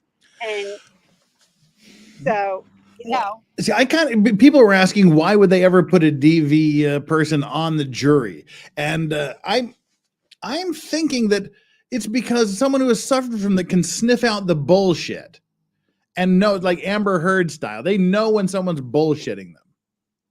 Mm-hmm. And yeah, it makes sense to me that they would put her on. But she feels it also could go against the prosecution. That's all it takes is for her to convince everybody else. But do we know if she's an actual juror or an alternate? She is. According to, I went back into my notes, and it was the first 6 jurors that were called, and she was in that first group of 6. So I'm pretty sure she's the one. Okay. Well, I'm still kind of thinking it may be a good move to sniff out the bullshit. But again, you just never know what jurors are going to do. I had a question. I can't think of what it was. What did you think about the video of George smashing the TV? Oh, okay. So someone said maybe they should have relied on the abused monitor syndrome. I don't know. I mean, people break shit all the time, and she didn't seem to be, she didn't seem to be, breathing heavily or crying or being in fear. She's like, yeah, let's record this. It didn't move me at all. But what I'm wondering, my big question is the cross-examination of the psychologist, or was he a psychiatrist? He's a psychiatrist. Anyway, of the last witness, well, the second to last witness, Dr. Brandon. Yeah, Dr. Brandon. On cross-examination, they were talking. The prosecution, they were asking questions that were describing Sarah's behavior, and he was saying, "Yes, this is an abuser. This is what an abuser does." I'm wondering if the jury picked up on the fact that he was describing Sarah's behavior, not George's. I picked up on it, and I would imagine at least one would have picked up on that. He was definitely intimating there that Sarah was the abuser, and it was George who was the victim. And then MG Law makes an interesting point that the TV was already broken at the top before he hit it in the video clip. I mean, I noticed that too.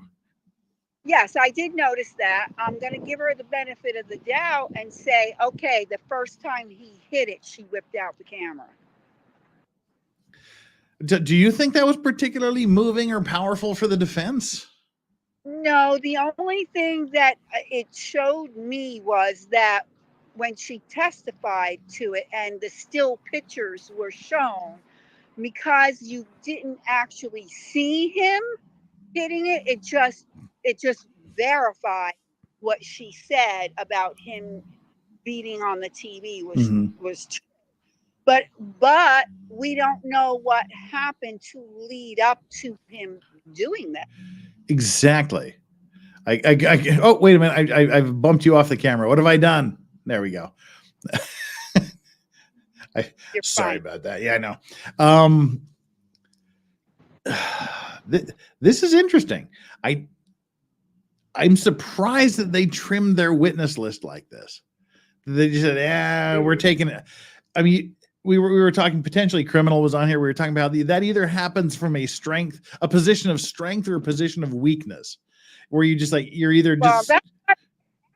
Well, I wasn't sure what their reasoning was. Well, I don't think they were doing it from the position that we have so dominated this case that we don't need to call these other witnesses. Potentially criminal, Sean and I, we sort of both agreed that this sort of seemed to be like, yeah, we're just taking a knee. We're done.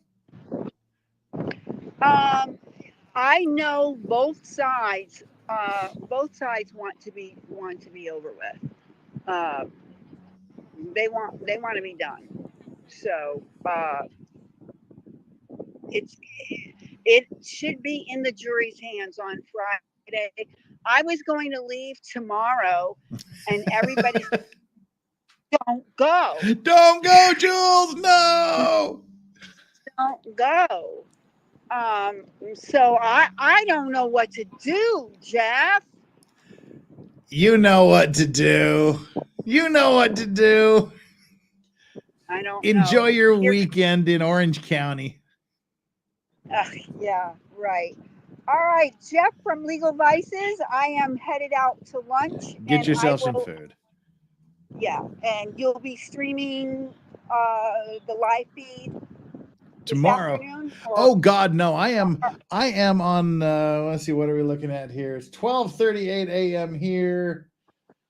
I am in my 41st hour without sleep. All right, then I'm going to bed. I know you're in Korea. We'll pick it up tomorrow. Okay, I'll let you know what's happening. Thank you so much, Jules. We appreciate it. You're awesome. Anytime. Bye-bye. Take care. Bye-bye. All right, ladies and gentlemen, that is the one and only Jules reaching us live from court just as we wrap things up. People. All right, I gotta move this back over here. All right, there we go. We'll be hearing from Jules tomorrow at lunch. All right, and that's what we're going to be doing. Again, the this is what's coming up. The defense is going to rest today. No question about that. They've got one witness left, Dr. Harper. She's going to be testifying about battered spouse syndrome, and she has analyzed Sarah over the last 4 years, so she's going to give us her opinion on the fact that she believes Sarah suffers from this battered spouse syndrome. Then the defense will put on the prosecution will put on their rebuttal case, which could either start today or tomorrow, but I would expect them to wrap up their case in the morning Friday. This will go to the jury by Friday afternoon. We could have a verdict in this case by the end of the day, Friday.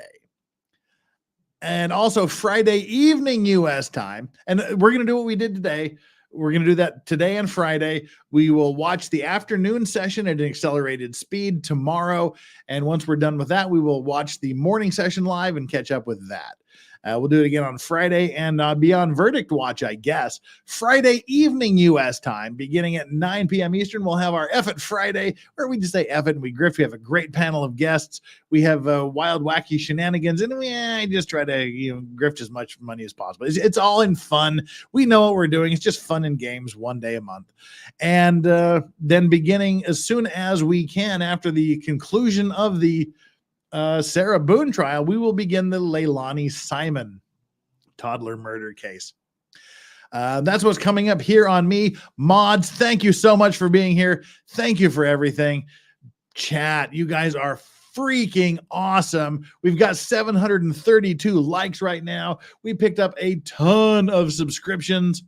We are, where are we sitting on the subscriptions at the end of the day? We are sitting at 81,449 again. Yes, we need 51 more to get us to 81,500. And our like and subscribe poll.